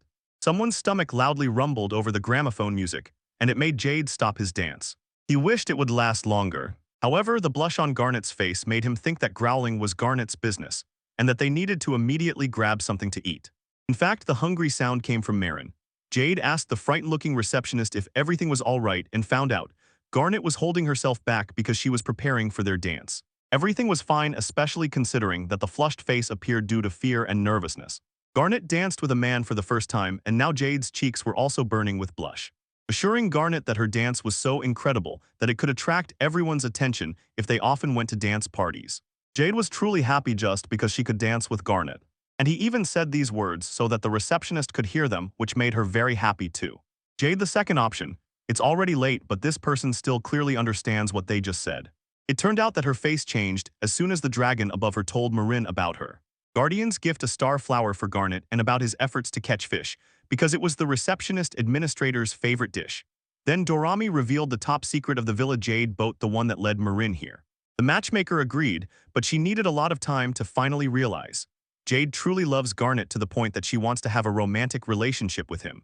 Their relationship was not like a puppy adoring its owner, and Marin was clearly waiting for this to happen because later Dorami dropped a real bombshell. Jade noticed that Garnet was now nearby and immediately understood her own feelings, but he could not make himself stop stammering and say a word to deny or support the statement of the dragon girls. Therefore, Garnet dared to ask the traveler if it was true that he really liked the expression on the maid's face without any disappointment or disgust. Meanwhile, Jade, for her part, was very frightened and embarrassed, and this person even became cold. Although Jade did not say any details in her answer to Garnet's question, the administrator continued the interrogation, this time asking if he wanted it. Apparently, Jade's romance in no way intends to remove or deny her desire to leave with Garnet, because she was the woman he had long wanted to be with. Jade could only object when Garnet asked if he was wrong, and in the end, he did not convey her message properly despite her stumbling in an anxious, chaotic dialogue. In the end, Garnet just wanted to find out what Jade really meant by all the words he spoke. This made Jade remember her first meeting 10 years ago and the decision she made then, to one day tell Garnet about her feelings. Thinking about this, Jade refused to be afraid and began to gather her courage now or never. There was determination burning in his gaze when he looked at the woman he loved. After 10 long years that felt like an eternity, she finally confessed her love and with a passionate desire for them both to start dating. Suddenly, Garnet surprised with an unexpected gesture. Her response a smile and the long-awaited okay to accept Jade's proposal. Since their love for each other turned out to be mutual just as Garnet wanted. Eventually, their friendship grew into a relationship of lovers, which Jade had longed for from the very first few milliseconds of their relationship. Jade has a question mark hidden in his head. He cannot believe this is happening, and the man wants to know the reason. Garnet emphasizes, she has been watching Jade for 10 years, so she was able to learn about his adventurous character. and the fact that she is always cheerful. That's why they both became lovers, and this will definitely lift the administrator's mood. And the same applies to Jade if not happier than that woman. That's why this is checkmate for those who don't believe, especially for those who oppose the ship. Because Jade is finally completing his ultimate romantic adventure quest and the big ship is sailing away. Jade is 101 happy that his dream has finally come true. So he swears on his life and promises Garnet that he will definitely make her happy with this. They are brought congratulations from the disaster. And Marin again leads Jade to realize his lifelong dream has come true and even exceeded his expectations. The next day they see Marin off at the station to say goodbye before departure. The rookie adventurer has finally arrived and surprisingly Marin is full of motivation to train with all his might and become a rank 10 adventurer. He is fully supported by Roy and Jade and also by Garnet, who finally believed in her younger sister. Although initially they objected, unfortunately, the train was about to depart. So the Marines began to leave. He left her until Dorami suddenly stopped her and gave her the most beautiful stone he found during their adventure. This gem was so beautiful blue shone. Marin wondered if it was normal for her to have such a valuable thing. This made Dorami declare that as a condition, Marin must give her even more beautiful stones if she finds them on her journey. When the deal was made, Marin, who was sealed, boarded the train, and with a smile, happily said goodbye to the dragon girl who waved while sitting on her back. Until she knelt down and burst into tears because Dorami looked so sad and had kept it inside from the very beginning, Marin no longer worried. It was a poignant farewell moment, but Garnet assured him that they would still be able to meet. And she invited them to her parents' house the next day for a celebration. Of course, her boyfriend was also invited. And he was already quite satisfied with this until the same moment came when Jade, relying on Dormi's words, began to think about the gift he would give to his mother-in-law. And Jade was burning to continue the adventure as soon as possible and set off on a journey around the world. Primarily because of Jade's gift for Granite's mother and because they were gathering information about her father. Granite looked sad, however, under any circumstances. This was unexpected for Jade, because she thought she would be happy with the plan to leave, but the truth was clearly far from that. Although Granite feels happy, Jade is ready to do anything for her. She does not want them to be separated. Jane blushed with shame when the receptionist took off her clothes and led her to Garnet. She would definitely stick to him and bring her back to the guild. Not seeing him would mean feeling lonely. Of course, Jade could meet Garnet without going to the window, especially since they were already a couple. Jade wanted to continue being with his current girlfriend in their usual place because he liked how Garnet looked in her uniform. In that outfit, she seemed like an angel ever since Jade fell in love with her. These words erased all of Garnet's worries, so she invited both of them to dinner at her home. But it looked like her stomach could no longer wait to devour the meat. That is why the dragon girl and her guard decided to eat outside, enjoying breakfast together with the receptionist, who was clearly happy to join them. 3 days later, Droga had stepped back from Jade for the third time from afar and again wondered how many times this had happened today. She was constantly thinking about Garnet every moment. Still, the dragon girl was happy for Jade and prayed that she would have the greatest joy with the woman she loves forever. Jade sincerely thanked for the news. He had really exhausted ideas to make Garnet happy in the relationship. But it turned out Dorami had a special plan for this. He suggested Jade go and have fun with his girlfriend on a simple date, using this idea. The chance to get closer to Garnet 100 surprise. But then where should he take her? As already mentioned earlier, the chances of arranging a good rest for Garnet are unquestionably high. But it will only happen when Jade finds a place for him where he can take his girlfriend. So they advise going shopping with Garnet. This is because it has been proven and verified by everyone except the dragon girl and Marin themselves. Moreover, Jade can get a suitable item for his partner. And finally use that experience as a guideline for the date itself, which will come very soon after. After that, Jade and Garnet go to the department store to look for dishes, because it seems Garnet plans to buy new plates. Of course, Jade perceives this as a chance to prove how useful he is as a boyfriend. So Jade asked what kind of plates his beloved is looking for. And it turned out that Garnet wants something with a pattern to make the table look livelier. When they ate together, Jade was impressed. Her girlfriend thinks about such things. And she thought it was just incredibly cute. This gave Jade the opportunity to help choose the tables that suited their preferences without any hesitation. They both rummaged through different types of plates, enjoying every moment of their shopping walk. And finally Jade noticed a set with a heart and asked Garnet's opinion. Only to find out that the receptionist called them cute. Jade thought the same. So she bought it as a gift for her girlfriend, despite the strange shouts praising Garnet's fantastic appearance. The embarrassed administrator stopped Jade in front of her. And the praise grew louder as the store staff eavesdropped on their intimate conversation. Fortunately, Jade woke up from her consciousness. They finished shopping and decided to have dinner at Garnet's home. On the way home, Garnet beamed with happiness. Their incredible first date ended with a sweet smile directed at her surprised daughter-in-law. It was a real meeting, not just a rehearsal despite their initial doubts. No one could deny that for Jade and Garnet it was a huge success, and it seemed like a dream they actually lived. After that, dinner was served and everything really ended with happy, satisfied faces, just as they said. Garnet reminded them that they could come and eat every day if they wanted to hear that Jade postponed her proposal, as she suddenly told the woman about her plans to start looking for her father tomorrow.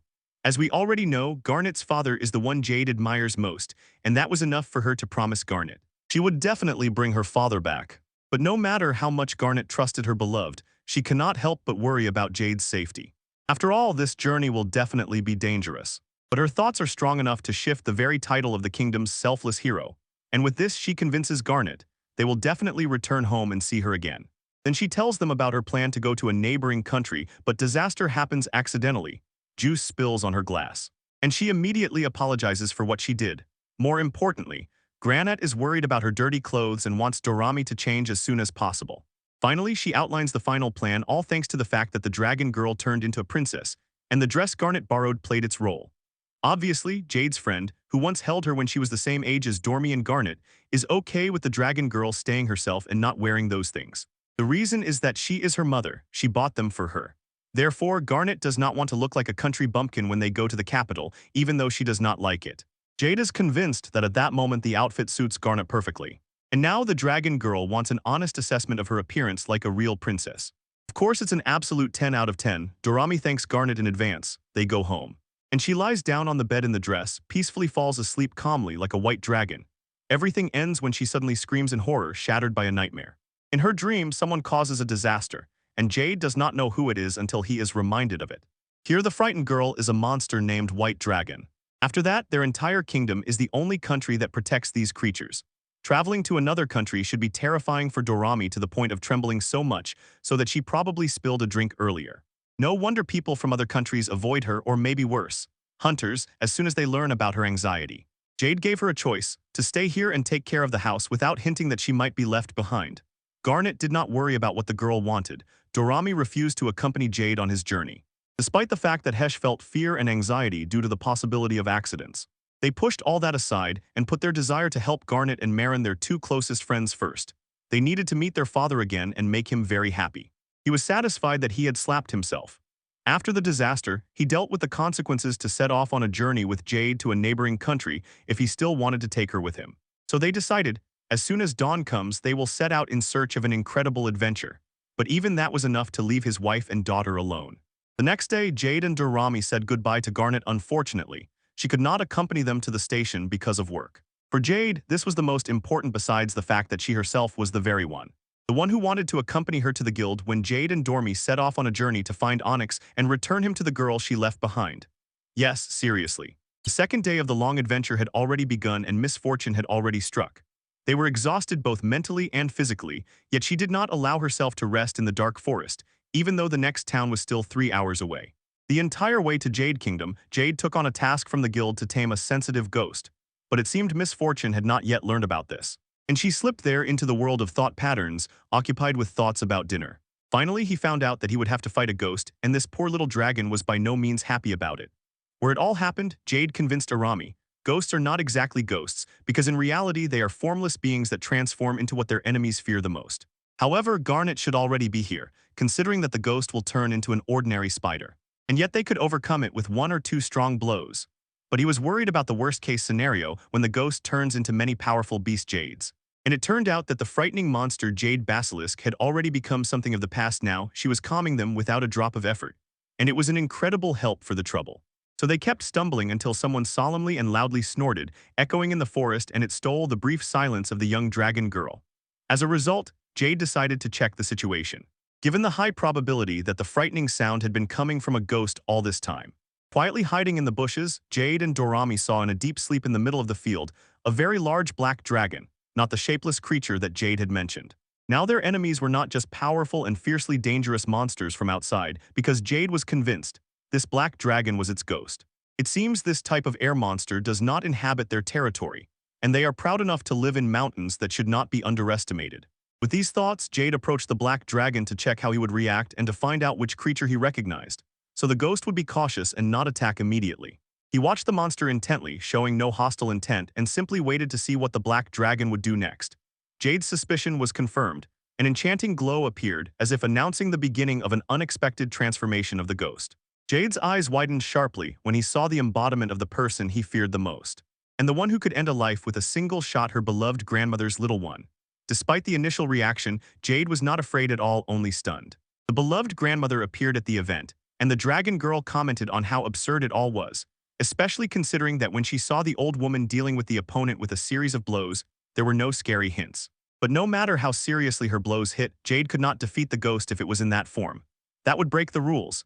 Jade called Dorami to come, but she refused even against Grandma Jade. Although everything she did was intended to approach the ghost and make it turn into something else, just not that innocent old woman standing before the little girl's eyes. In a few seconds, she was transformed into a terrible winged bear, and it happened right now. Then Dorami realized her day had really gone off the rails.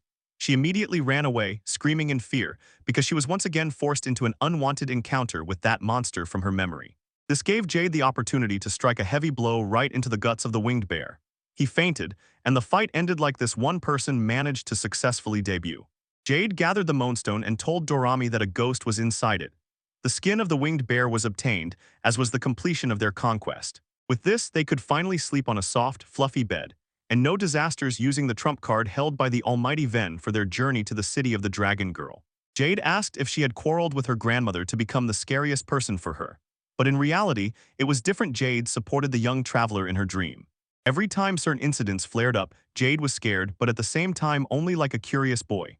She secretly slipped out of the house to feel the thrill of an adventurer at night. But she got lost for 3 days and eventually returned to receive the biggest scolding from her grandmother as a warm welcome. It was truly surprising that Jade had a funny past trail. And Dorami still wanted to find out who was scarier, her grandmother or that impatience before Jade. In fact, Jade had a grandmother who had no connection to her lineage, and she did not know who her parents were or if they were even still alive. Before moving to an abandoned mine in the village, she secretly lived there with a dragon girl until she eventually ran away even before the landlady found out about her. It turned out that Dorami had broken in without warning. Her grumbling stomach gave her away. And the grandmother who lived there did not even suspect that on that day a white dragon was unloading right at her place. Dorami entered the door after knocking several times and received an answer that was completely unimaginable. The dragon girl did not have time to see the wonders waiting on the table. So no wonder Dorami tore him to the last crumb. Left Dorami with no choice, she silently finishes the leftovers. When the woman grows old, she sleeps. One day her grandmother climbs to the attic and reveals that she knows someone is hiding there. Because of this, the white dragon desperately breaks out through the broken window. And now Dorami's feelings are filled with reproaches, and he wants to fix everything with his own hands. Thanks the old woman and apologizes for what he did. That is why when Jade found out about this, the house could be kept somewhere in the monarchy. She urged Dorami to go there and assure the girl that she is fine, because that is exactly where they are going. They continue the journey to survive the trouble. She promised the fallen star that no one else would break free, and this time she would correct her unhealed faults herself. After that, they finally reached the commercial district of the monarchy. Dorami tried to find his grandmother's house. Only to fail on the first try, they also entered a dead-end, crowded district of the city. The dragon girl was glowing with joy. She wanted to search this place and possibly replace her broken legendary sword in the middle of the road. They said goodbye to the old wooden stick. This memory will not be forgotten. Unfortunately, shopping will have to be postponed. Their priority is to promptly gather certain information about where exactly Onyx is now. Jade and Dorami reach the guild gate of the city and learn. According to their policy, receptionists are not allowed to give anyone personal information to third parties. Of course, Jade can reveal that this is Onyx's future son-in-law, but only for those who are not family members, which is unlikely to help save them at this stage. The face of the white mischievous little dragon when he gave the girl his precious stone to be questioned about it. Unfortunately, the guild workers refused to give up. How funny it seemed to him that Doram was like that. The humanized dragon also did not back down and placed another stone on the table, finally breaking the receptionist's heart. Moreover, it seems this worked by the staff's decision to confirm this matter directly with the guildmaster, because they thought personally thanking him and asking would not hurt. Dorami happily gave her the precious item as a gift, but the receptionist ran away. Supposedly, it would be too much pressure for her. But their efforts were indeed successful now that the guildmaster agreed to meet with them. Especially Jade, he finally saw her again as they were already acquainted. So the disaster was asked to be confirmed, and that led him there. Knowing that Jade had previously defeated a dark-skinned dragon at the request of this country. But that story is for another time. When the conversation shifted to the main topic, Jade and Dorami asked the guildmaster for help finding a man named Onyx, who disappeared without a trace 12 years ago, as expected, and thus someone revealed others' private information against their rules. But the head of the Federation was ready to make an exception for Jade. As a way to repay her kindness and gratitude to her country, full thanks to both her and them. Although the search for the journal 12 years ago in the City Guild took at least 3 days that's how Vladimir Movitz had to finish everything. Of course, for Jade this is not a problem. If they look again after they finish the next morning, they both walk the streets to spend the remaining 2 days of their journey searching for a gift for Garnet. Dorami advised taking local fruits for her, especially peaches. That was exactly what she wanted. This is the place where the dragon girl, inventing herself, replayed the engagement moment and actually received seeds from the guardian of their home. So this disaster could have brought her home and taken another step towards becoming Garnet's plant friend. So Jade decided on the last day in the city to buy fresh fruits and for now visit another store. They entered a shop where various goods were displayed for selection and eventually bought it as a souvenir and gift. Enchanted by the shop window, Jade noticed a flower pot with water exactly as Dorami thought. The thing should fit Garnet's wish. Thanks to this, Jade imagined the scene of her girl with the help of the gift, a sweet smile on her face, and thanked Jade for it. So they decided the flower pot would be given to Garnet. Meanwhile, on the other side, trouble was approaching there. A snail was looking for its future home and planting peach trees. The reason behind the idea turned out to be sad, although the snail was actually a good listener if there was no one nearby to talk to. And in fact, this happened after Dorami found what could be a replacement for his legendary wooden staff. Although it was not a sword but a flute. But still, the dragon girl was very excited about this, so she kept looking at Jade until Jade agreed to buy the instrument. And Jade was also going to buy gifts for her grandmother so as not to waste time searching for various accessories, such as like towels, hats, or cool dragon-shaped keychains. In the end, the mischief was satisfied not only with obtaining the flute, but also with the great loot they bought as a gift for the dragon girl's grandmother, a bit luxurious already. But let it be. Moreover, Dorami noticed a familiar old woman near the place where they were. She was praying by the spring as if waiting for something to confirm whether she was truly the one they were looking for. When Darum approached, he nervously squeezed in and finally hid close on Jade's back until the expected answer was confirmed simply by the girl nodding. When Jade was glad that the mischief would finally be able to apologize to the white dragon, she was clearly anxious. She was afraid that the old woman might hit her. Dorami didn't even want to apologize alone. It was his mistake from the very beginning. While they were talking, it was a sincere desire to atone for guilt. The grandmother started walking as if just like that, but forcibly turning into a stalker while they followed her to the Dutch store and to the old woman's house. Finally, the two people saw the house old, simple in appearance, and quickly confirmed that it was the grandmother's residence. He reached the front door, and while a few seconds turned into minutes, the disaster still did not knock. Worried that he might disturb the owner, who apparently was enjoying tea at that very time, Jade ordered him to return to the hotel and have lunch first before trying again. And Grandma stopped them on the spot with one frightened question: "What are you doing here?" Dorami looked scared when she suddenly turned around and saw that she was not the grandma who was related to that family, who was staring blankly at them after finding their things. This strange surveillance operation immediately made the dragon girl sweat profusely and desperately rushed to the old woman, saying that she was pretending to be a princess and had recruited her as a queen, saying that it was supposed to be that way. Grandma's house looked like the perfect castle for their operations base. No wonder Dorami dreamed of settling here someday.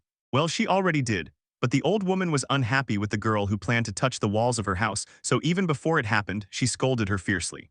This made Dorami sincerely apologize for her rude actions. There was something in that wall. Jade noticed it, but of course did not point it out.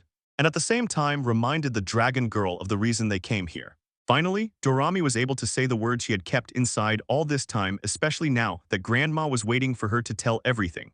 But instead of apologizing for this disaster, he stated that he wanted to help Grandma clean the house with whatever help she needed. But it was clear the old woman felt offended.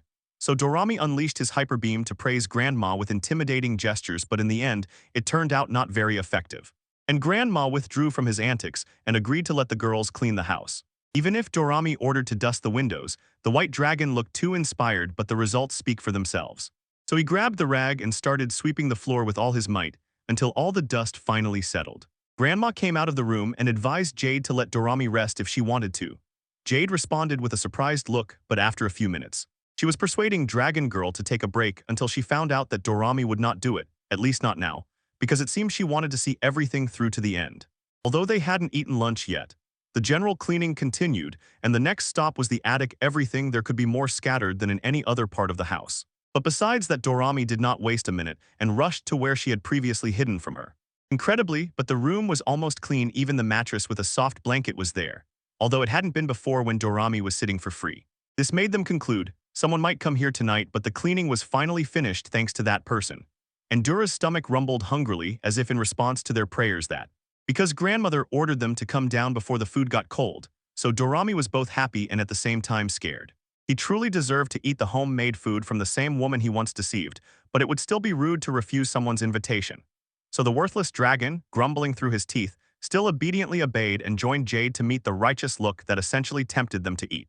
A loud grumble sounded, and surprisingly, it was the white dragon in human form who declared that he was hungry because he missed lunch. Similarly, Dorami paid attention to the cleaning and only noticed when his stomach rumbled. He did not miss this golden chance to try the soup that the old woman had prepared for them. His face radiated satisfaction on a completely different level of happiness, and it seemed their grandmother was happy about it. She encouraged Dorami and Jade to enjoy the food. When night fell, the dragon girl lay quietly in bed and did not want to fall asleep because she still wanted to help with the household chores, although grandmother ordered her to sleep. Besides, Dorami looked sleepy, about to fall asleep, while pondering her failed attempt to apologize. Her thoughts flowed freely as she met sweet dreams, and Jade could only smile because his mind was filled with thoughts about the efforts of the dragon girl. When they started cleaning in the morning, Jade noticed bright light from the main street. He imagined a landscape where he enjoyed this incredible view together with a garnet on the mountain top. So, this was their date here at this time. A dreamy moment until their grandmother interrupted his fantasy, turning it into a shrill horror. But Jade decided that it was because of her that grandmother was so knowledgeable, although Dorami had already gone to sleep. But it turned out that the old woman did not want to wake her up. And suddenly she took some time with Jade. Instead, Jade was offered tea at the table while grandmother poured herself some, also without sugar, because she did not like sweets, which surprised the traveler Dorami. Grandmother left some candies on the table, and it also seemed she bought donuts. So when Jade saw them for the first time, he asked if she was expecting a guest tonight, and the answer was very unexpected. It did not mean that the food was for her and Dorami. On the contrary, it was for a visitor who was not there. Then the donuts were directly given to the dragon girl, and then there was a scene where grandmother scolded her for touching the walls, to protect her from harming herself and getting injured. That is, the old woman really cared only about the young girl and was not truly angry at her, unlike what suddenly happened outside. Grandmother asked Jade if they lived somewhere nearby, and knowing that both of them were from the kingdom Sundil, she smiled instead of frowning. It turned out that grandmother decided to take advantage of this moment to thank Jade for something unexpected.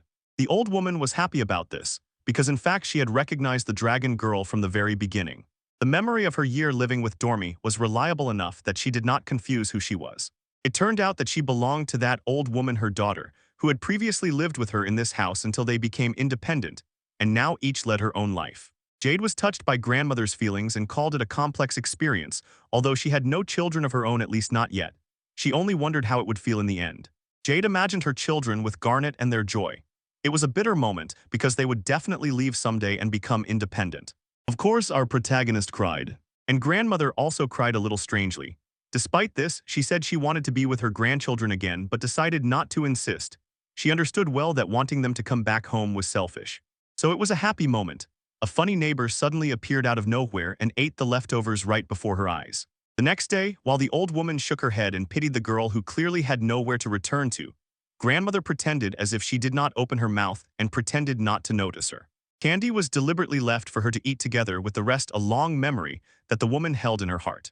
Jade thanked her for helping her grow. She looks like her grandmother. She was the one who expressed gratitude for feeling happiness when a friend visited home.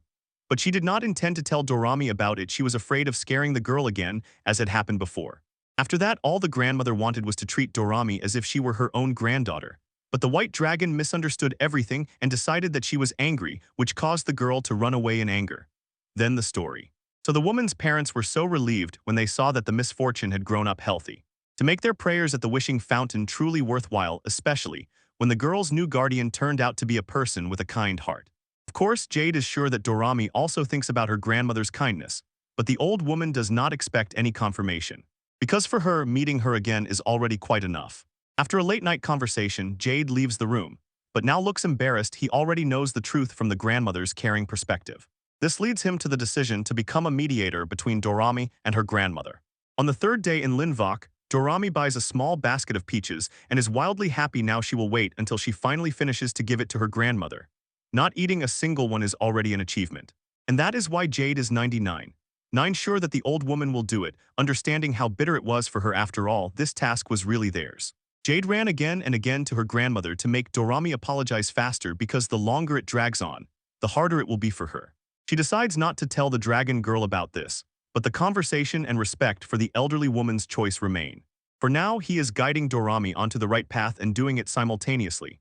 After all, it is a mutually beneficial situation, at least for now, especially considering the girl's determination to do whatever is necessary. Because they do it immediately after they reach the old woman's house and hand her a basket of fruit, the torment of anxiety sits in her head. And she finds the courage and secretly calls her grandmother. Bow and apologize, acknowledging her old sins. She quietly sits in the attic and occasionally steals food, anxiously waiting for the old woman's response. Finally, she hears news from her with a smile on her face. She asks softly and delicately, probably exactly what the dragon girl had been waiting for from the very beginning. Enjoy the food she left for you, through the tears that welled up in Dormi's eyes when he told his grandmother that everything was delicious. Whether the food was hot or not, the old woman replied coldly, but with a smile, letting Dorami understand that he could return anytime and try the food again. Perhaps it was a hint that he should not have said. He did not consider the dragon girl a troublemaker, on the contrary, and the reasons why were fully understood by Dorami. He appreciated her cooking maybe for the first time since they met. The little girl hugged her grandmother and sincerely thanked her for everything with a radiant smile, probably the warmest the old woman had ever seen from this child. So she told Romeo about her plan to bake a peach cake and ordered him to eat it too. How much joy that excitement in the stomach brought her in a when they offered help to the old lady. After that, the three happily finished the dessert, savoring the last hours before they had to part ways. Finally, Dorami waved goodbye to the grandmother, giving her a gift. Late that night, Jade and White Dragon returned to the capital where, as it turned out, it smelled of nostalgia besides the city aroma. They headed to the guild to do what Jade usually did, report and tell stories to the children. Garnet and his girlfriend disappeared, but instead, his fellow adventurers met him. They were unbearably happy to see him, the selfless hero. They again thanked Jade for defeating the main high-level monster and reducing their losses, so they managed to continue their journey peacefully instead of the usual fear of possible casualties in the process. Although the real reason for all this is to get closer to Garnet, Jade is still happy. He has a positive influence on others, even if it is only a side effect. Finally, the moment has come as soon as Jade gets a chance to meet the receptionist. He behaves professionally, greets her with a smile, and introduces himself as if it is their first meeting. Garnet looks as charming as ever, and Jade feels genuine joy, and he expresses it, despite the fact that this is a usual thing in guild communication. At this stage, 20 million compensation is just a small bonus that is easy to ignore. Because for both, the most important thing is that they can finally talk to each other again after a long time. After Jade and Dormi returned home, they quickly unpack everything they bought so Jade could easily give Garnet the gift later. And Jade also has to tell him that there is no new information about Onyx in the records of the neighboring guild about him silence since he disappeared. No more than that, Jade received a letter of introduction from the guild master to come to the capital Vox and gather intel. There is still time to uncover everything. They are arriving right now, and Garnet is already waiting to welcome them back. After such a long pause, Jade is undoubtedly happy to return, no longer rejoicing in the reunion with her beloved and no longer eager to give him her presents. But before that, Jade wants to first discuss something more important. In the deep night, the three of them visited a restaurant for dinner, and Jade had to inform Garnet. The guild found no data about Onyx's appearance in any commercial city of Lynx. She decided to check the neighboring capital. However, Garnet did not look at all embarrassed by the lack of information. He did not want Jade to rush to search for her father, although he himself did not like being alone, especially when they were not around. Jade and Dormi felt the same, but Jade refused to give up, even if she always wanted to be near Garnet and make him happy from the bottom of her heart. Finding Onyx as soon as possible, that is how they had to act. Garnet was touched by Jade's words and his worries seemed to melt away. Suddenly, he could no longer bear it. He felt the need to introduce Jade to Onyx and say that she was his gentle and loving girl. But Jade was worried that Onyx would not approve of their relationship. Although Garnet assured her that everything would be fine because her father could not fail to recognize her. Despite this, her white, handsome heavenly boy was too perfect for Jade. So she couldn't stop tormenting herself with the fear that Onyx wouldn't just give him his daughter for no reason. After eating, Dorami felt full and ate many peaches for dessert. The three of them mockingly aimed their jokes at the little girl's belly the size of a dragon's. After that, Garnet gladly commented on the generosity of the gifts Jade and Dorami gave out. Even if you say it didn't affect her at all, Jade still thought she went a bit overboard with the gifts. Garnet reassured Jade that she would appreciate everything and found another way to express her gratitude again. The boy, madly in love, cried tears from Manga, but trouble was already looming on the other side. His hand was nervous. What if it turned out that he never bought a gift for the guardian of his girlfriend?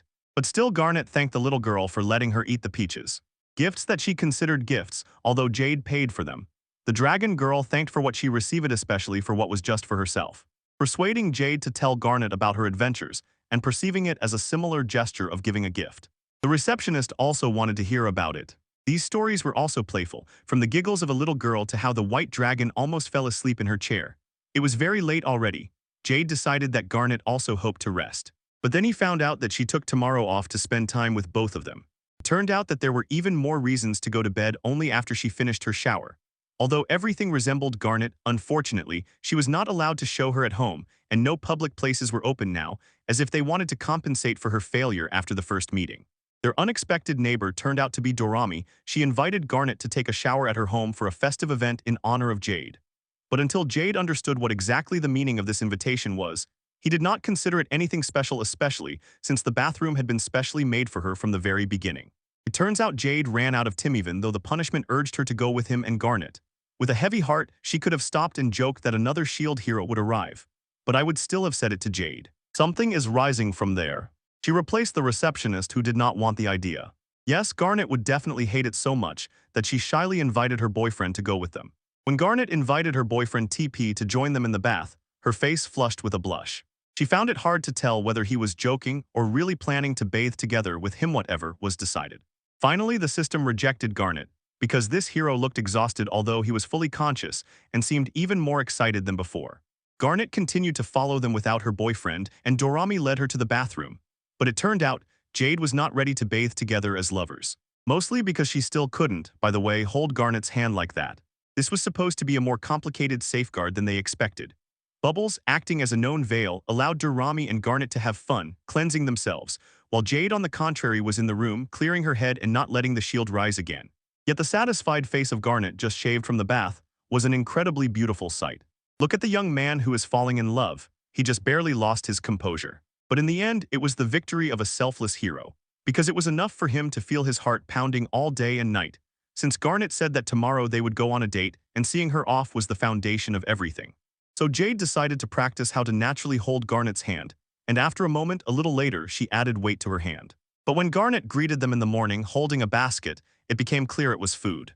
Her sweetness was charming, said Jade, spending the day with Garnet. He seemed to be the very definition of happiness, the reason Jade came here, and now she had to stop before the moment of truth that would decide whether she could hold his hand again. Moreover, the training strangely dragged on. Garnet was intently looking at Jade's neck, revealing the reason, which would remain a secret a little longer. Now Garnet shifted her gaze to the lunch she had prepared for them, as always. Jade joyfully squeaked towards them and finally began her best vacation, going to different places and doing a bunch of sweet and fun things as a new couple. During lunch, the two of them went to the park together with the dragon. It was clear that Jade was delighted and about to devour Neil Garnet's creature. There is no denying, it was fun. Jade was clearly enjoying herself. She realized too late her chance to hold his hand slipped away, but the food was more important than holding hands. Jade prepared a homemade lunch, a set of sandwiches with different flavors, especially egg, ham, and cheese, while in the background the crunch of salad and tomatoes could be heard, and Jade and Dorami were enjoying lunch. Garnet had specially prepared it for them. It turned out to be the most delicious food Jade had ever tasted. Her mother would have cried tears of happiness if she had heard this, perhaps tears of joy. Suddenly Jade noticed her boyfriend intently looking at a sign nearby the theater, and this made her invite him to watch the play as their next stop. Of course, Garnet also wanted to go there, so Jade gladly accompanied her. The three sat close together and watched as the play began, which turned out to be even more melancholic than Jade had hoped. The story told of love between two people of different social status, a knight and a princess, whose love was not easily given because of their different status. Jade appreciated the luck of her situation while pondering it. Even if he was considered a princess, she would still have a good chance if such a thing happened to her. While the play lasted, Jade was considered a heroine until obstacles appeared. And one day a marriage suitor came from an enemy country so that the two states would sign a truce for the sake of their kingdoms. The princess resigned herself to fate, and the knight reluctantly fulfilled her wish, not even knowing that from this place their path would go downhill. It turned out to be a trap. Enemy forces used it to attack during the wedding ceremony. In the end, the knight defeated his opponents one by one, until they all faced off in a duel against the prince. He snatched victory, though he gave his life and spent the last few seconds of the prince. Jade and Garnet watched the stage with stone faces. stunned by sadness and the tragic story unfolding before them. It was captivating, but for Jade, it was the complexity of that night that gave him the courage to overcome the obstacles threatening his own life. Finally, he squeezed Garnet's palm, gathering all his courage to finally achieve his main goal. But suddenly, a deafening snore shattered all plans. Oh no, the mighty hero once again failed to complete his romantic quest, but despite everything, it was time to flee the theater. Jade carried a dragon rifle on her back and pondered lost chances and the darkness she had already managed to sow. It seemed holding hands would have to be postponed until the next date. That thought flashed through Jade's mind while she was resting on the bench, and he noticed that Garnet fixed her gaze on his neck instead of explaining why she did it. The administrator asked when Jade would leave for the next trip. It was just a few days away, exactly as Garnet had planned, to introduce Jade to her mother in 2 weeks. But as that moment drew near, Jade became nervous and wondered whether she should confess about their relationship. And Granite was sure there would be no problems, it was only necessary to show how close they were and accept the blessing. This is a fairly simple strategy that forces Jade to imagine what his future girlfriend might be like if that ever happens. Gathering the motivation, he finally asked the woman to hold hands. Fortunately, Garnet is thinking about it too and is just as excited to do it already. What makes it easier for Jade is that everyone knows he is struggling with inner torment. But unexpectedly, Granite looks the same way and seems to have something to say to Jade. Without wasting time, the receptionist shows her boyfriend a necklace with his plan for him to give it to her. Jade quickly realizes the pretty pendant has the same pattern as the grenades. And only then does she finally understand. It came from his mother because this identical necklace was previously on Garnet's parents. In other words, this jewel is from Onyx. So Jade worries whether she has the right to such a valuable gift, but Garnet wants to give it to the person she loves. And according to her mother, it is the most caring girl who gives the gift. This necklace will allow their relationship to turn into a bond where two people love and appreciate each other. After that, Garnet wanted to become closer to Jade. And the same applied to Jade. She wholeheartedly accepted the gift and assured Garnet that they would be together forever. When all was said and done, the receptionist wanted to put the necklace on her boyfriend. So she took a position as if hugging Jade. These were Jade's first hugs and Garnet only had enough strength to calm herself. Garnet simply put on the pendant. Come on, aren't they a couple? The heavenly moment ended in an instant, and Jade was very happy after receiving the precious gift and warm care from the attentive administrator. Later, she woke up and found herself magically outside watching the drama in just a moment. Besides, Dragon Girl knew that in 2 weeks they would visit Garnet's mother, and this took her breath away because it meant she could play with Marin again. In another tone, the sun would have set and the weather could have become cold. So Jade reached out and took her girlfriend's hand, urging her to go home together. Garnet responded with a smile, then finally took Jade's hand and intertwined their fingers as they walked Hamido conclude this important meeting. The Normics burst out laughing. Moreover, they were given full support from the entire team. A few days later, Jade and Dorami arrived at the guild hall in the capital Linvok to continue gathering information about where exactly Onyx might be. It seems the dispute is already resolved, but Jade informed Dormi, the guild staff will check if there are Onyx visit logs for 5 days. Fortunately, they are not too busy right now. The city is holding a festival for the king's birthday, so the question remains how long will it last? Fortunately, it will last a few days and starts around 3 o'clock. So Dorami and Jade have time to look for souvenirs and gifts to prepare for Jade's grand performance before Mother Garnet, in 10 days. Unfortunately, Jade still cannot get rid of the nervousness before meeting her future mother-in-law. But she understands this shows how close they are to their blessings, thanks to a chance encounter. Dormi saw Jade becoming a bit more confident that everything would work out, especially after a few days ago. He managed to hold Garnet's hand. Jade listened to the anxious dragon girl who noticed the place where people are strength. And without wasting a second, they headed to where the spirit was. Of course, the festival was in full swing, genuine joy, and without shops and stalls it would mean nothing. The dragon girl would not have missed the chance to visit almost everything until she got a little tired. Dorami was sipping the juice she had bought earlier, and with a satisfied face, she was thinking about how to give it to the creature named Mamachi. It turns out Mamachi is the name of a peach pit he cared for. Now they are guests at Garnet's house until they return home, but the dragon girl looks for a suitable gift for Mamachi when she notices a tent. It seems she was interested in the competition to determine who among all the young girls is the funniest. Dorami wants to join right now to show off her achievements to Marin. Despite the fact that it is actually a national event, if she participates, her goal is definitely to win gold. Then Jade registers the disaster with the event dispatcher and pushes her to buy the necessary costume or weapon to win the contest. Dorami sees no point in this. She believes that her glasses with a pen are already enough to become the champion. It seems Laurette is the winner. What magic is in that dress? Garnet might have suited the contest, but Jade thinks it would be better if Dorami bought something that would match her outfit. Fortunately, with words about how trying something new is a good idea and it will help create beautiful memories, Dorami is indeed convinced to enter the competition. For her to perform her trick, one more push is needed, so Jade convinces the dragon girl. Marin will be much more thrilled if she tells her cool stories about fashion, as expected. So it's shopping time again for both in that clothing store. The newcomer finds the perfect accessory for victory, even if it is a skull that does not amuse but frightens. But first of all, Jade cannot bring himself to say that it is a bad idea and that it might ruin her chances of winning. Although it is clear that he does not like it immediately after the call from Dorami. A young girl named Dell appeared to help customers with shopping. And definitely not because she is a lost child separated from her mother that was decided by the White Dragon. It turns out Dell helps her parents. They serve customers together in their shop. Because it is perfect, Jade is confident she can get advice from her about feminine things. She asks to recommend accessories that would suit her dress. And even if it is not exactly what Dorami wanted, Dell shows them a moon pendant. Undoubtedly, it wins in the competition. For some reason, Dell beams as soon as he learns that the misfortune in the contest aimed for gold, and even suggests betting on doing makeup and grooming nails. No wonder the dragon girl doesn't want to exert herself, but Dell is not finished yet. She nudges Dorami to listen. This is advice from the very person who took first place at this event last year. This unexpected revelation leaves Dorami shocked and completely embarrassed. And the lesson continues now about how to wear high heels and walk gracefully in them. After that, Dell shows Dragon Girl how it's done, and first place undoubtedly success. Unlike Dorami, who needs a lot of practice, she remains just as cute in Dell's eyes. Dorami accepts the compliment with even more praise and wishes her luck in the competition as they continue their conversation. Dorami was a little worried about her new rival after many clashes. She vowed that she would not give up her first place for anything, no matter what happened, because she was afraid.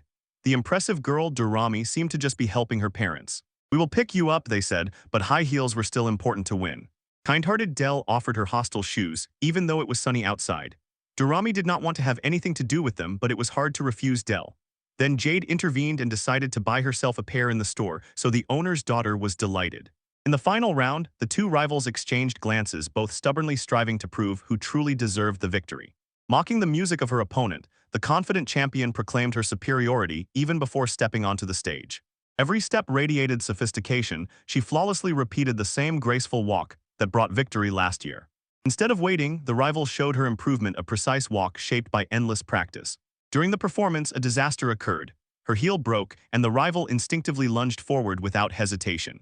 Although she smiled, everything was visible. The heel was dislodged, and her last chance was about to collapse. She tightly clenched the broken heel. She froze for a moment nearby. The crowd whispered in stunned silence. Torn between pride and gratitude, she urged the rival to go and take her stage. The younger girl resisted, reminding herself of yesterday's words of support and the year she had spent preparing. Without waiting, she extended her own shoes, decisively to repay the kindness already shown to her. Smiling joyfully, the younger girl without hesitation extended her boots, urging confidence in return. Refusal of sympathy. She insisted, barefoot easier, and at the same time completely unmoved by her own sacrifice. Seeing her disappear behind the curtain, the older girl silently prepared to leave with pride. Loud applause thundered behind her back after the performance backstage. Friends caught her cheerful music and pure joy. Tears welled up in her eyes as soon as she looked ahead and understood true victory comes through kindness, not through competition. Applause filled the hall as she confidently stepped forward, ready to perform in borrowed high-heeled shoes. That same day in the park, laughter rang out as she shared her award with him. Suddenly, without any warning, she burst into a run. Emotions overwhelmed her so much that holding back was impossible. Gasping for breath, she demanded an answer why. She sacrificed the competition, that other girl, and only smiled softly. Even knowing she had lost, the rival did not regret it. Helping her was worth everything. Shining with joy, she held a sparkling prize in her hands, a special gift meant for friendship. Sincere praise sounded under the music, and the movements impressed both hearts even despite the final scores. With mutual respect, they closed the deal. The rivalry turned into something deeper and long-lasting. Laughter displaced tension. Those who had previously competed now stood side by side and smiled without any reproaches or regrets. A few days later, Guildhall buzzed again. Their adventure continued far beyond the competition stage. Near the counter, Jade stated that his patience was at its limit, while Garnet calmly reviewed the quest report materials. She quickly and skillfully examined the mana stone. He silently marveled at her focused and graceful manner of comportment. One look from her and he completely melted without betraying professionalism. She was irresistibly charming. Even with the wealth brought by the spoils, Jade's greatest treasure was what he returned for again and again.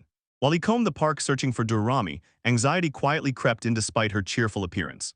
Jade noticed something wrong with Durrami. She was not as chatty and smiling as usual when around other children.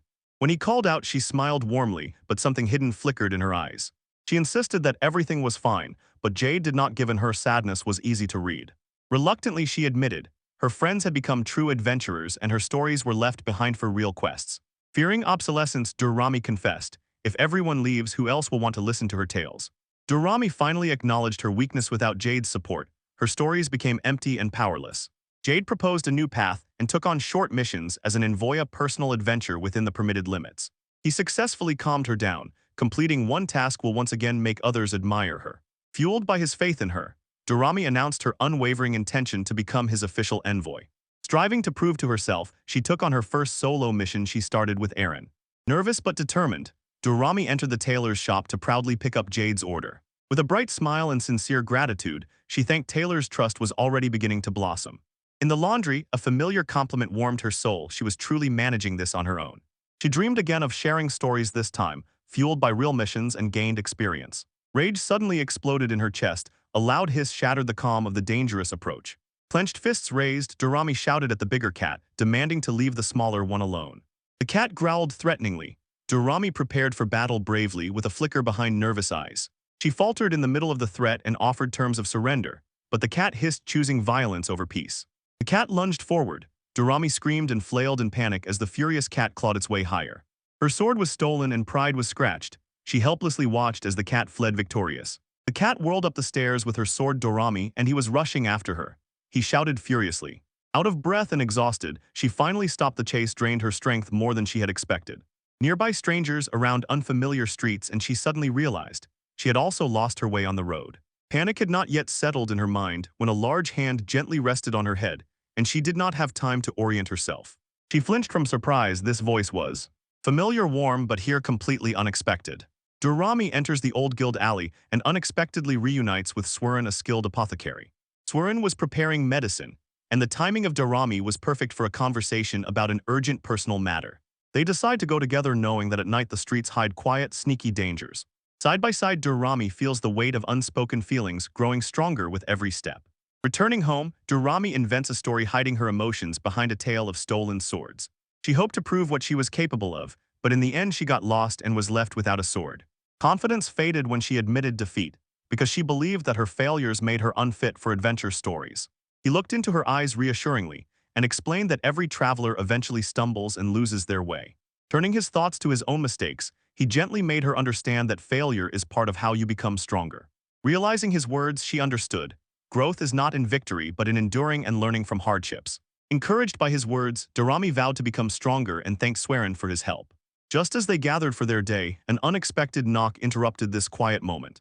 By the door stood Garnet, holding something carefully, with a gentle yet mysterious expression on her face. In her arms, pressed close, lay Mamachi, a small creature that Durrami had not seen for weeks. She was warmly welcomed, thanked for her care, and amazed at Mamachi's incredible growth since their separation. Smiles were on every face.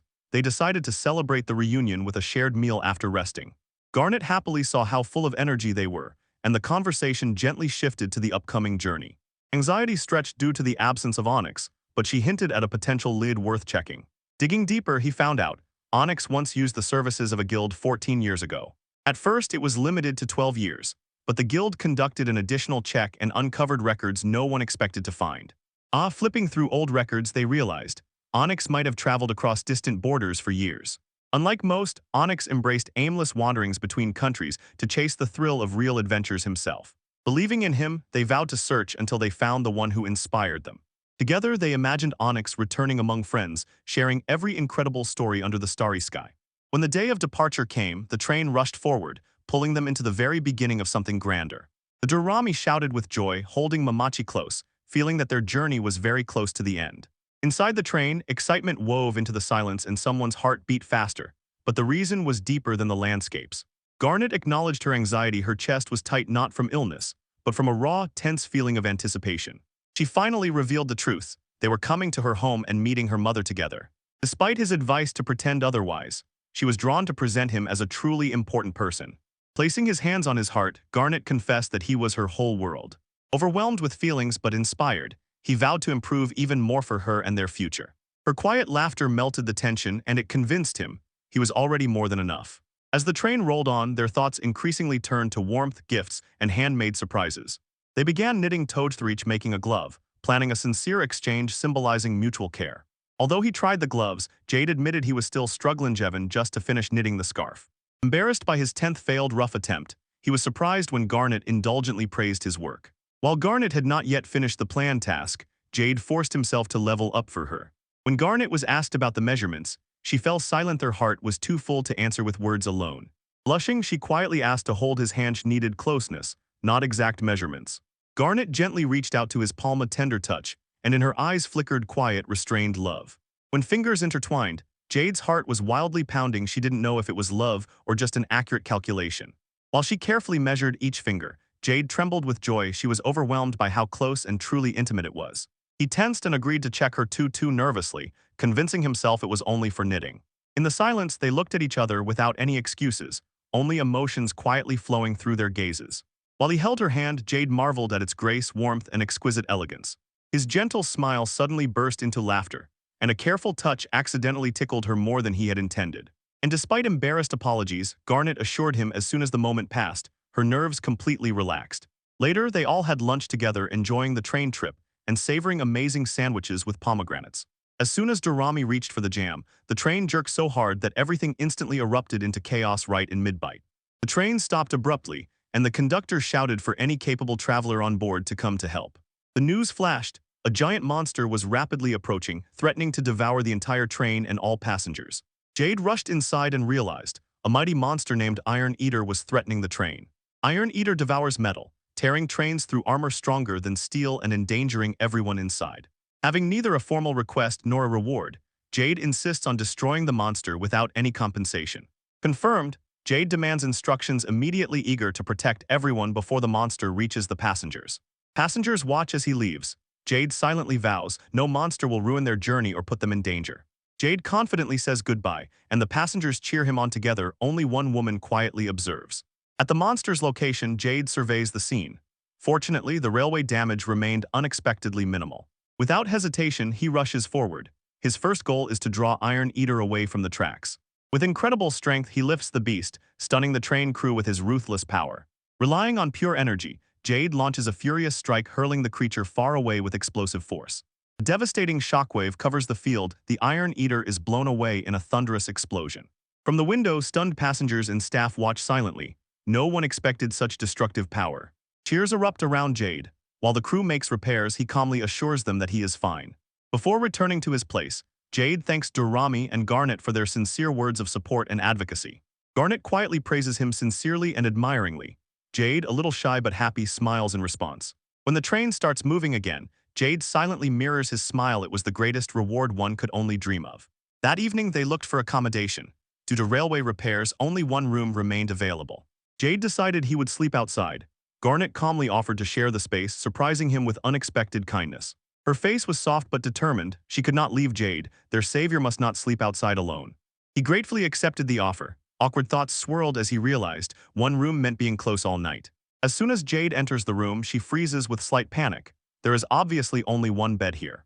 Jade suggests sleeping on the floor. Sharing a bed with two girls seems impossible. Barely had Dorami settled, he immediately falls asleep, leaving the bed entirely to Garnet. Garnet notices Jade awkwardly arranging his place. Her calm voice suddenly breaks into an unexpected gentle hint. Nodding slightly, Garnet confirms she expects Jade to share the bed next to her. Garnet quietly suggests that they get closer and squeeze together. Jade hesitates, does not know how to respond to her proposal. Jade panics inside, misinterpreting her concern. He instinctively blurts out a sharp compliment about her scent. Confused, he hears Garnet admit she wouldn't mind sleeping next to him. His brain is almost short-circuiting. His thoughts spiral out of control. He argues about Dorami's position, trying to calm down. In a moment, they lie silently side by side. Jade is wide awake and cannot believe this is happening. Crouching, Jade is confused at the warmth of grenades, and their scent gently distract him so much that sleep disappears completely. Eyes wide open, heart pounding, Jade suddenly realizes tonight he will no longer sleep peacefully. Eventually, exhaustion wins. When he falls asleep, he is drawn closer to Herbie themselves. The next day, though exhausted, Jade joins Garnet and Dora in her hometown Laboon. Moon Garnet invites them. Jade feels uncomfortable and Dorami agrees happily without any hesitation. They arrive at the Garnet orphanage. Jade silently watches. She is struck by how much it means. Garnet asks what happened. Jade nervously admits there is something sacred here she knows because she grew up in these places. To calm him down, Garnet quietly explains, it's just an old house and her mother is not home. A young girl notices Dorami and runs forward swiftly, shining with joy everyone has gathered for the reunion. Joy fills the room, old friends meet again. Dorami tightly hugs her friend and, unable to hold back, rushes to tell everything. Garnet serves tea and Dorami bursts with happiness. The mood is calm and warm. Jade notices how Dorami is growing. Garnet explains that she worked hard to join them on adventures. The girls eagerly ask for a joint quest. Jade promises protection and Garnet cautiously agrees. Laughter follows. Garnet allows a walk, but only after tomorrow. The girls celebrate with pure delight. Watching them, Jade hopes this trip will become a pleasant memory for them and for himself too. In the kitchen, Garnet calmly prepares a dish. Gentle sizzling fills the silence in the room. Jade watches her cook, mesmerized. She looks incredible, but there is something strange in her expression. Anxiously, he asks if she is all right. Garnet admits her heart also cannot stop beating wildly. Nervously, Jade wonders if he looks strange. Garnet quietly reassures him he looks perfect both outside and inside. When she calls him handsome, Jade literally short-circuits. Her sincere truth completely overwhelms him, socially awkward. Garnet insists that her words are sincere. Jade blushes, stunned by her kindness and honesty. She continues listing Jade's strengths, reliability, kindness, and a calm character. She truly trusts him. Overcome with emotion, Jade falls to the floor in shock and without hesitation shouts about her love. Almost on the floor, he thanks her for agreeing to date him. His feelings spill out completely. Garnet smiles gently and touches her head with her hand. Jade shudders, struck by her sudden closeness and warmth. Embarrassed but honest, Garnet wants Jade to touch her gently just like before. Jade reaches out and runs his palm through her soft hair. He is nervous, but completely captivated. He admires her radiant smile and realizes, keeping her happiness just for himself means that this is the whole world. The team returns cheerful after the walk. Dinner is already ready, and Garnet's mother is about to be home any moment. At that very moment, her mother calmly appears and, announcing her return, casually says, "I'm home." When the door opens, Jade realizes this elegant woman is none other than Garnet's mother. Entering the house, Jade noticed that Garnet's mother was refined and kind, radiating a calm presence. Nervous but confident, he straightened up as Garnet's mother looked at the unfamiliar guests with curiosity. Without any hesitation, he stated his name, and Daram's friendly tone immediately softened the atmosphere in the room. Daram noted her name, asking to shake hands. This slightly threw Sandra off balance, but she was pleasantly surprised. Moved by Daram's openness, Sandra smiled warmly, feeling sincere affection from the lively young girl. Wishing to make a good impression, Jade sincerely presented gifts to Garnet's mother. The variety of items surprised everyone. He had prepared so carefully that nothing seemed out of place. Despite all efforts, anxiety still crept in. Jade doubted whether his actions looked natural or overly excessive. Passive, Sandra accepted the gifts gratefully, but Jade quietly worried that his intentions regarding her daughter might become noticeable. Even while smiling, Jade feared her reaction, still hoping for approval and sincere acceptance someday. Dinner began, but Jade could not eat. Nervous tension hung in the air, while Sandra enjoyed Garnet's homemade dish. Although the conversation flowed naturally, Jade was still distracted. She was overwhelmed by the topic that remained unspoken. Encouraged by Dora's gesture, Jade tried to concentrate, cast a glance at Garnet's calm, supportive expression. Finally, he stood up, his voice steady. He spoke honestly and immediately set about directly confronting the situation. Before he could finish speaking, Sandra unexpectedly interrupted, and Jade was left confused, beginning to doubt his previous behavior. Jade gathered his thoughts and sincerely thanked Sandra for helping Marin in a difficult time. Sandra admitted that she already knew everything and, smiling warmly, expressed her gratitude in response. Despite everything, Jade silently reaffirmed his goal to be honest and fully earn her trust. Without any hesitation, he confessed their relationship, directly stating that now he and Garnet were dating. After a long pause, Sandra smiled gently, quietly, and subtly acknowledging their connection, approving it with calm. To Jade's surprise, both Garnet and Sandra already knew everything and were completely supportive. Sandra's calm smile encouraged Jade, who slowly realized her approval had already been silently voiced. When asked directly, Sandra confirmed her blessing, recognizing the true love between the young couple. Together, Garnet and Jade openly spoke about their feelings, finally voicing the promise they had silently kept in their hearts. So with full trust, Sandra Jade promised to protect Garnet's happiness and nurture their relationship further. With Sandra's permission, the mood lightened. Everyone smiled, finally ready to savor their Mia. The next morning, Jade and Darm cheerfully greeted Garnet, and he paved the way for a peaceful day. Durham followed the wonderful aroma, and Garnet explained that breakfast was already ready and it was carefully reheated especially for them. Seeing this, Durham rushed downstairs, trembling with impatience. He wanted to warm the warm, tempting breakfast in his hands. While Garnet ate, she revealed that it was the same soup from Jade's gift, and now her efforts felt truly appreciated. Dajum suggested going out. Garnet agreed if everyone was satisfied with the idea. Jade asked for a city tour. Everyone agreed, and plans quickly formed. Happy for the chance, Jade took this walk as a rare and truly meaningful date in her hometown. During the walk, Jade and Garnet silently held hands, enjoying each other's presence and warmth. They discussed where to go to familiar places. Jade remained focused on the quiet, tender feeling of Garnet's hand. He arrived at the large estate yard, covered with flowers of various colors, stopped to admire the bright garden. Walking alongside, Jade praised the peaceful town and noted its tranquil natural atmosphere. Durham noticed the wall paintings, and Garnet explained how the city loves plants and maintains its artistic tradition. They drove up to another large estate behind a brick wall. Its appearance was strikingly distinct and impeccably maintained.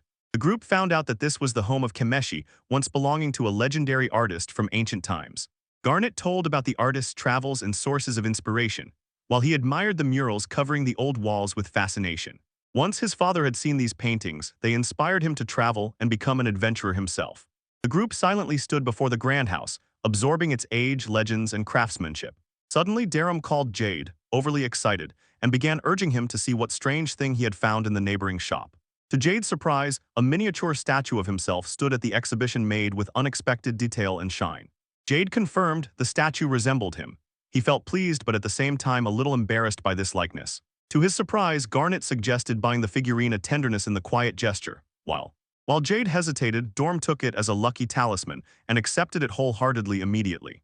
They continued watching together, so the joyful atmosphere grew stronger and laughter spread in the air as they walked. In the toy store, Garnet remembered how her father used to take her here to buy art supplies. Jade recognized familiar drawings in Garnet's house and realized that her childhood was filled with creative sketches. She recalled how difficult it was to draw serious portraits. Her father always made exaggerated and silly faces. Despite the embarrassment, Garnet believed that her father was proud and showed her drawings to the townspeople. Tension grew as they discussed Onyx's long absence. 12 years without contact was extremely worrying.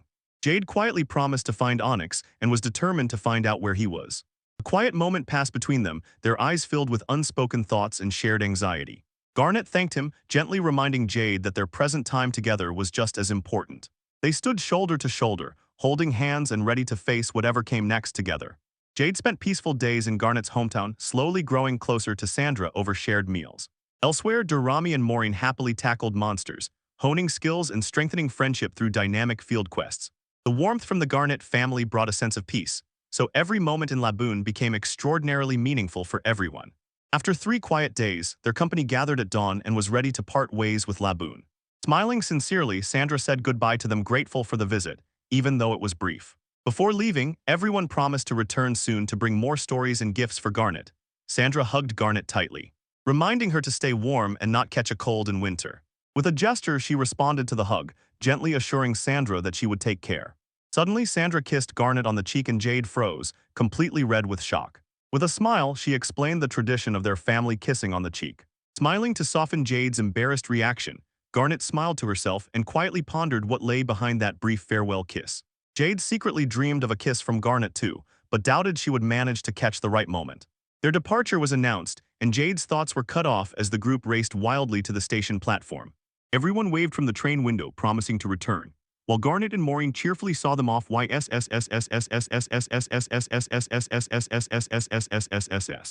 the train disappeared in the mountains, Jade gently squeezed his chest and cherished the moment of farewell. The next day after returning, Maureen sat quietly and silently looked outside, while crayons lay scattered nearby. Jade suggested resting for a week. The wounds were still yellow after their long journey home. Maureen hunched over her drawings and dramatically declared that art had drained all her physical strength. When she was invited somewhere, she burst with joy and showed her true goals and weapons for wandering the city. Shocking him even more, she insisted on buying armor, a true novice adventurer who was just learning. Jade gently asked Dorami, was her growing interest in adventures more than just curiosity? She was surprised he noticed, but Jade explained, it had always been obvious from her behavior. He reminded her how wildly happy she was during questing and asked if she would consult the king. Reimai confessed that she herself wanted to become one of them, but her voice broke, revealing hesitation and doubts. With a quiet hand touching the dragon emblem, she admitted her fear of being unworthy. Jade explained that dragons can also receive emblems, and Dorami still could not even imagine that. He remembered a rare monster capable of using flower crests, and admiration flashed in Dorami's eyes. Jade revealed that the crest granting the crystal sphere originates from a powerful being known as Devil. Devil trees offered magical fruits, but any use of their power entailed heavy risks for body and mind. Fortunately, only their mana stone could safely grant crests even to such monsters as Dorami, not just humans. Dorami finally understood. The flower crest was entirely real and her dream no longer seemed unattainable. Encouraged by Jade's support, she joyfully shouted, hoping she could now become a true traveler. Her determination reminded Jade of his own childhood, bringing up memories of ambitions and wild excitement. She rushed to change clothes like a whirlwind while he prepared the meeting with the king to get approval. So although he was confident in the dragon form, he hoped she would still learn practical self-defense for safety. Dorami proudly descended, dressed in her best dress, while Jade once again confirmed his dedication to supporting dreams. Standing near the royal castle, Jade wondered if the king would allow the dragon's wish to embark on travels. Mistaking his arrival, the king decided that Jade had come to accept the throne as heir. Jade politely refused, explaining that REINCARNATES came today with a personal request. Standing confidently before the monarch, Dorami officially greeted him after what seemed like a long time. The king immediately recognized Arami and asked if she had behaved well since they last met. Standing confidently, Dorami stated her demand to receive his permission to become an official adventurer. Although surprised, the queen asked why she needed this, reminding her that she was already under royal protection. Dorami politely expressed her gratitude, but at the same time admitted that she wanted to bring joy by traveling. Her desire was inspired by Jade. Her tireless efforts to help others left a lasting mark. Dorami explained how Jade's quest inspired her desire for her footwear to grow strong and useful. She deeply bowed to the king and sincerely begged for permission to officially pursue her dream. Impressive. Admiring her growth, the king gave consent and named her a future traveler of the kingdom. With gratitude in her voice, Dorami promised to succeed and never disappoint those who believed in her. Just as she was celebrating, the king turned to Jade and gave a sign. He needed to discuss something important. The king praised Jade's guardianship and entrusted him to continue leading Dorami on her chosen path. Excitedly beginning, Dorami impatiently followed Jade to the guild, pondering her future correctly. The young girl joyfully screamed after the king gave her permission to register as an adventurer. Suddenly remembering Marin's advice, she confidently prepared her documents to ensure the registration went smoothly. Worried about the lack of money and details about the past, she nearly panicked until he offered help without hesitation. Since she had no real name, she decided to officially accept the one he gave her. With the surname Jade and a fabricated birthday, she completed the registration and became part of his family. Realizing she shared Marin's path, Dorami excitedly declared her beginning on her 12th birthday. Jade gently wished him a happy birthday and he smiled brightly, touched by his thoughtful gesture. When asked about her hometown, she recalled the cold weather and how she lived with a mysterious older woman. Reimai revealed that the woman could transform into a dragon and taught her language and daily life. Quietly reflecting, Dorami wondered if that woman so kind and powerful was not her real mother. The woman led Arami to safety and warned, "Never show your dragon form again." Dorami recalled how she was left alone after that, and how she began her journey without any mentor and without a clear goal ahead. Since her true birthplace remained unknown, Jade entered in the official records that her place of origin was the village of Kasada. With confidence, Dorami introduced herself to the guild, proudly declaring that her name was age and hometown. Despite the watchful eyes of the crowd, she remained calm. She had rehearsed everything needed for the perfect registration in advance. To complete the registration, Dorami placed her dominant hand on the orb to determine the mark. Quietly, she wished for the emblem of a buffer or attacker as soon as her palm touched the paddle. A shiny pattern flashed on the surface of the orb, a sign that her floral crest had appeared. The result showed an offensive crest just as she had hoped, having just completed the official registration procedure. When the procedure was completed, Dorami was officially recognized as a full-fledged adventurer for the first time. Dorami. Reimai heard applause and congratulations from the guild members. He was overwhelmed with excitement due to their unexpected warmth and support. The next morning, she excitedly set off for the arsenal, once again impressed by Jade's generous gift. He lied about the price of the shield, knowing that it would reject anything expensive if told the truth. With gratitude and excitement, Dorami proudly held her shield for the first time and decided to become stronger like Mur. While Dorami rushed off to find a weapon, Jade quietly wound herself up. She was not yet fully prepared. In the armory, Dorami saw with disappointment that she had not found any weapon that met her expectations. Excited and angry, she insisted on finding the legendary Dorami sword version 2, a version assembled according to her imagination. Jade explained that the sword's design was impractical in use, but offered to make one specially to order. Enthralled by the idea, Dorami rushed to the blacksmith determined to order the weapon for production. After arriving, her enthusiasm was shattered by the blacksmith's refusal to let children work. Dorami realized The blacksmith was not scolding her, he was arguing with his own apprentice daughter. The girl insisted on helping her father, but he sharply rejected her attempts again.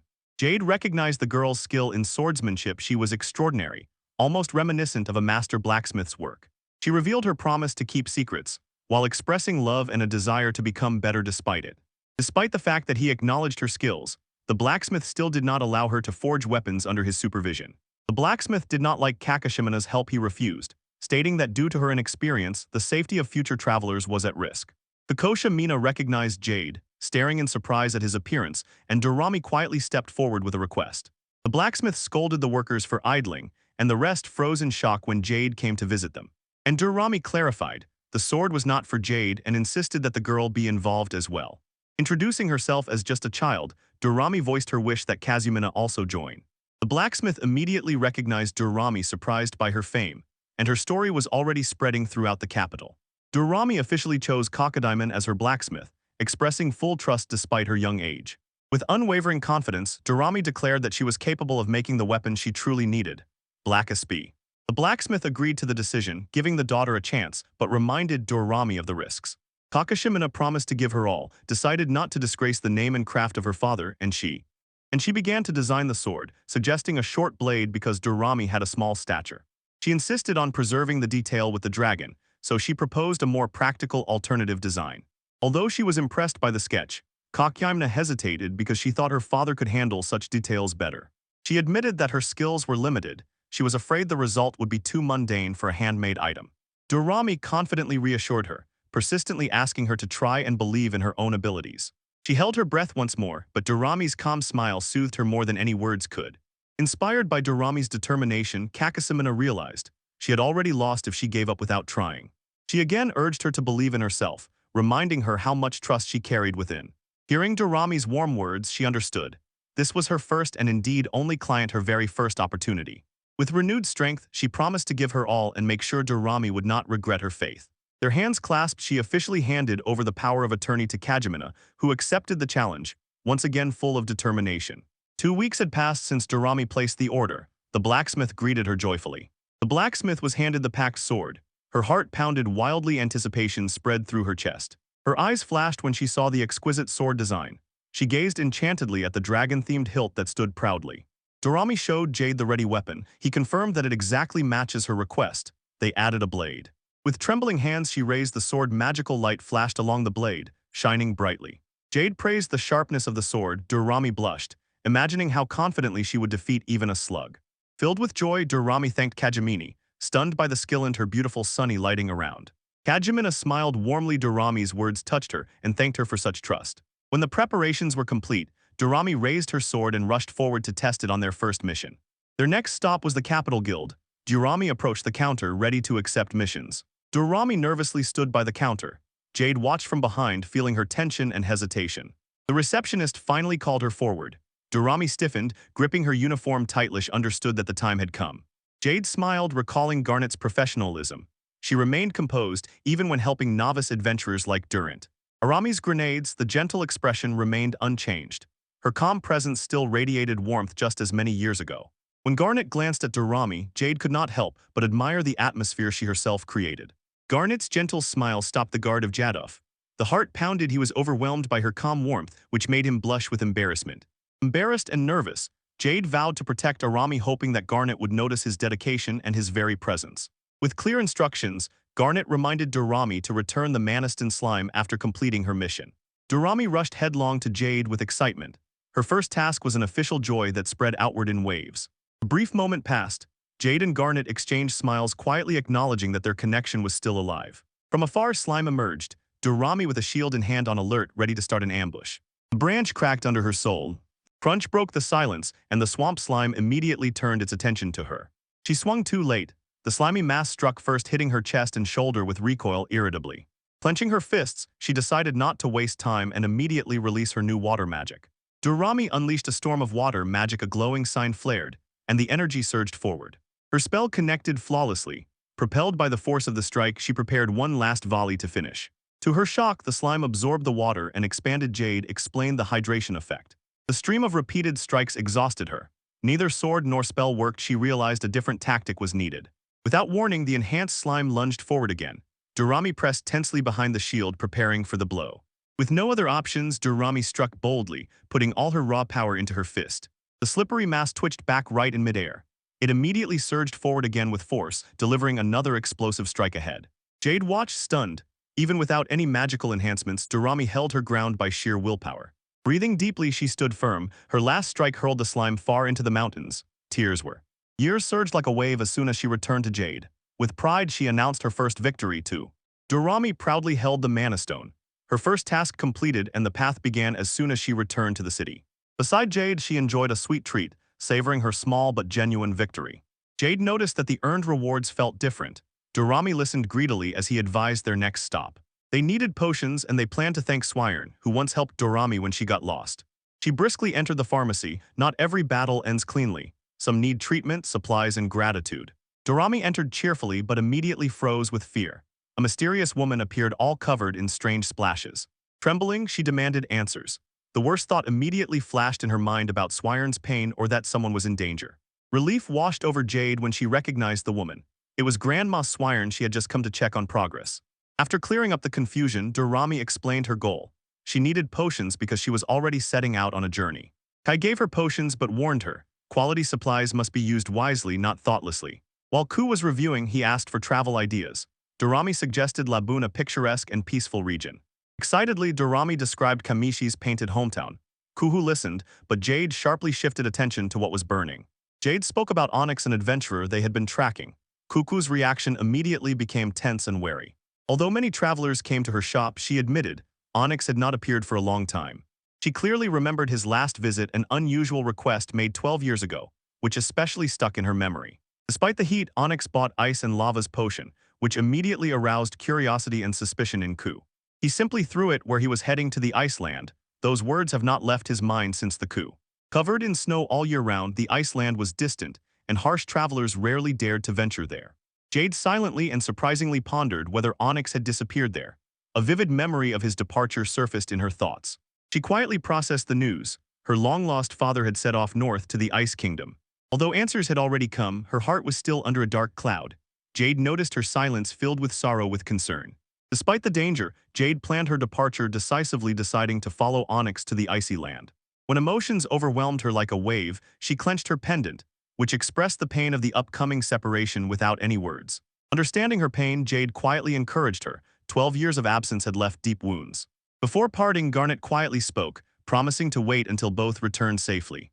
She handed him Jade, handmade gloves carefully sewn to protect him from the harsh cold of the Ice Kingdom. Admiring the craftsmanship, Jade smiled broadly, as the gloves fit him perfectly, warming his hands. With gratitude in her eyes, Garnet promised to cherish this memory under any circumstances. Dorami's eyes lit up with joy as soon as she heard that she would also receive a handmade pair of gloves. Jade promised to finish Dorami's gloves during the journey, setting aside a skein of yarn for this purpose. Under the starry night, Garnet said goodbye to them, then froze for a moment when Jade began to walk away. She reached for her pendant, stopping him, sensing her hesitation. Jade turned back with concern even before he could say a word. She gently grabbed his hand and was overwhelmed by a wave of emotions she could not fully express. Garnet tightly clasped Jade's palms and begged in a trembling voice, "Come back to her alive." His gaze softened and hope flashed in her eyes, silently pleaded, "Do not break her heart." Jade froze, stunned by the wave of emotions, not knowing how to respond to her quiet but striking request. Without any hesitation, she leaned forward, closing the distance between them, and their feelings finally reached the limit. A peak wrapped in silence under the moonlight, they embraced. He held her like a promise left unspoken. Jade and Garnet shared a quiet, intimate moment, pressing their foreheads together without words but with full understanding. Their fingers softly intertwined, sealing a sincere promise under the stars, and then they parted again. Watching them leave again, Garnet barely smiled, holding tightly to the warmth of their shared promise. Left in silence, she clasped her hands together and tried to calm the growing pain. "Chai, now you are lovers, their separation still hurts." Distance always brought sadness, even when love remained strong. Alone under the moonlight, Garnet pondered how close she had been to kissing Jade earlier. She touched the pendant and wondered when she would finally gather the courage to truly express her feelings. Quietly praying, she accepted her limitations and could only hope they would return alive and soon. In the morning, their journey began. Jade and Dorami set off, while Garnet stayed behind to watch from afar. They traveled past endless forests and snowy mountains, entering the cold path that led to the Ice Kingdom. After a week on the road, Dorami was shaking. She trembled uncontrollably. and the fierce cold finally completely overcame her. Before them stretched the snowy expanse of the Ice Kingdom, mysterious, harsh, and painfully beautiful. Struggling with the wind and frost, Jade suggested finding shelter. Dorami, trembling from the cold, agreed without hesitation. She noticed him nearby. Jade pointed to him right by the hot spring to warm up. The innkeeper met them inside, providing warmth and rest from the relentless northern cold. The Dorami cheerfully laid out their mission plans, and the innkeeper immediately asked about their traveler's status. Hearing that there was no guild in the village, she proudly raised her hand to show her crest. Despite her small stature, Dorami proudly declared that her attacker was Crest. The innkeeper looked admiringly at her determination. In response, the innkeeper revealed his 5-pedaled crest amplifier, earned through years of hard-won experience. His age slowed him down, yet the past remained powerful. Dorami stood in awe of his strength. The host explained how younger villagers leave for work, hinting that adventurous opportunities awaited them in the capital. Jade listened attentively, sincerely thanked the man, and cautiously began reconsidering their next destination. That night while Dorami slept peacefully, Jade silently studied everything and carefully planned the next move. Examining the map, Jade realized the capital was far away beyond the mountains and forests surrounding it. To track down Onyx, they will have to traverse dangerous terrain. The road ahead will test their strength. Jade once again confirmed his determination no matter the cost. He will find Onyx for Granite. Clutching the map tightly, he quietly asked Garnet to wait, promising that they would return with answers. 12 years after the Onyx journey began, they stopped for the night in a quiet, snowy village. Having endured the bitter cold, they felt warmth and began preparing to depart toward the royal capital. Both travelers praised the healing hot springs, while the manager nostalgically recalled happier times in the town. The manager explained how the youth had left, leaving behind an aging and smaller local workforce. Hearing about the worker shortage, Jade volunteered to help with logging before continuing his journey bound for the capital. Caring for their safety, the manager warned about dangerous monsters surrounding the logging sites. Before worry could spread further, Jade's companion confidently declared that he was an adventurer of rank 10. The manager froze, realizing Jade was the very heroic figure known throughout the Kingdom of Sundel. His legacy inspired young villagers to seek adventure, unknowingly causing the decline of the villages. Jade sincerely apologized, but the manager thanked him for inspiring hope in the village youth. Rumors about Jade's antics ignited a thirst for adventure among the village youth. Once you were too scared to go, now the manager thanked Jade for inspiring courage. Despite his selfish reason for adventure, Jade realized others were inspired due to unforeseen consequences. Satisfied with his decision, Jade agreed to help. His strength instilled confidence in everyone. During the tree scouting, they were constantly hindered by measurements and direction. Daylight quickly faded. Delivering firewood to Yuki near the edge of the village became part of their task. Delving into the forest, they came across an extraordinarily large snowman, eerily standing alone in the darkness. No one expected to encounter a snowman. Its presence in the quiet forest seemed strange. Jade moved forward to chop a tree while behind. Someone waited and watched cautiously. She glanced uncertainly over her shoulder. The snowman seemed closer, but logically it should not move. To her shock, the snowman grew legs and froze in the snowy forest, looking threatening. She was stunned. Froze in disbelief, suddenly overwhelmed by debilitating fear after he saw the snowman move. Terrified to madness, rushed to Jade, explaining how the creature moves and how it unnaturally transforms into something alive. They did not tear him apart, only froze, unsure if the snowman was sculpted by the innkeeper. Returning to work, they chose a huge tree to chop it down for firewood delivery. Suddenly, the snowman with a friendly appearance turned into a monster and lunged at Jade. They realized too late, the snowman disguised itself to hide its terrible true nature. As the monster approached, they prepared for battle, cast spells, and built a desperate defense as a single team. The beast resisted her magic. Jade stepped forward, firmly determined to intercept before harm came. Without any pause, Jade rushed forward and struck the ever-closer body of the monster. Jade intercepted the heavy fists of the snowman, sharply dodged, and immediately prepared a strong counterattack. His powerful blow landed precisely. The brief clash ended the fight, and suddenly everything fell silent. While celebrating victory, she noticed that Jade was hiding her hand, obviously wounded in the fight. Instead of accepting magical help, Dorami insisted on becoming stronger through her own efforts. After a long trek through the snow, they finally finished gathering and carrying firewood to the village. Dorami hoped to become stronger so that Granite would one day proudly acknowledge her transformation. Jade secretly also longed for Granite's praise, recalling how she once admired his strength. Memories of Garnet did not leave Jade as they dragged the wood through the forest. Finally, they noticed a small wooden cabin and headed towards it, firewood in their hands and also baskets. He looked up when the cabin door creaked open, revealing the person waiting inside. Wrapped in a hooded cloak, Akashi's voice asked, "Who has come to her door?" The introductions were quick, but anxiety lingered in Yuki's presence. There seemed to be something.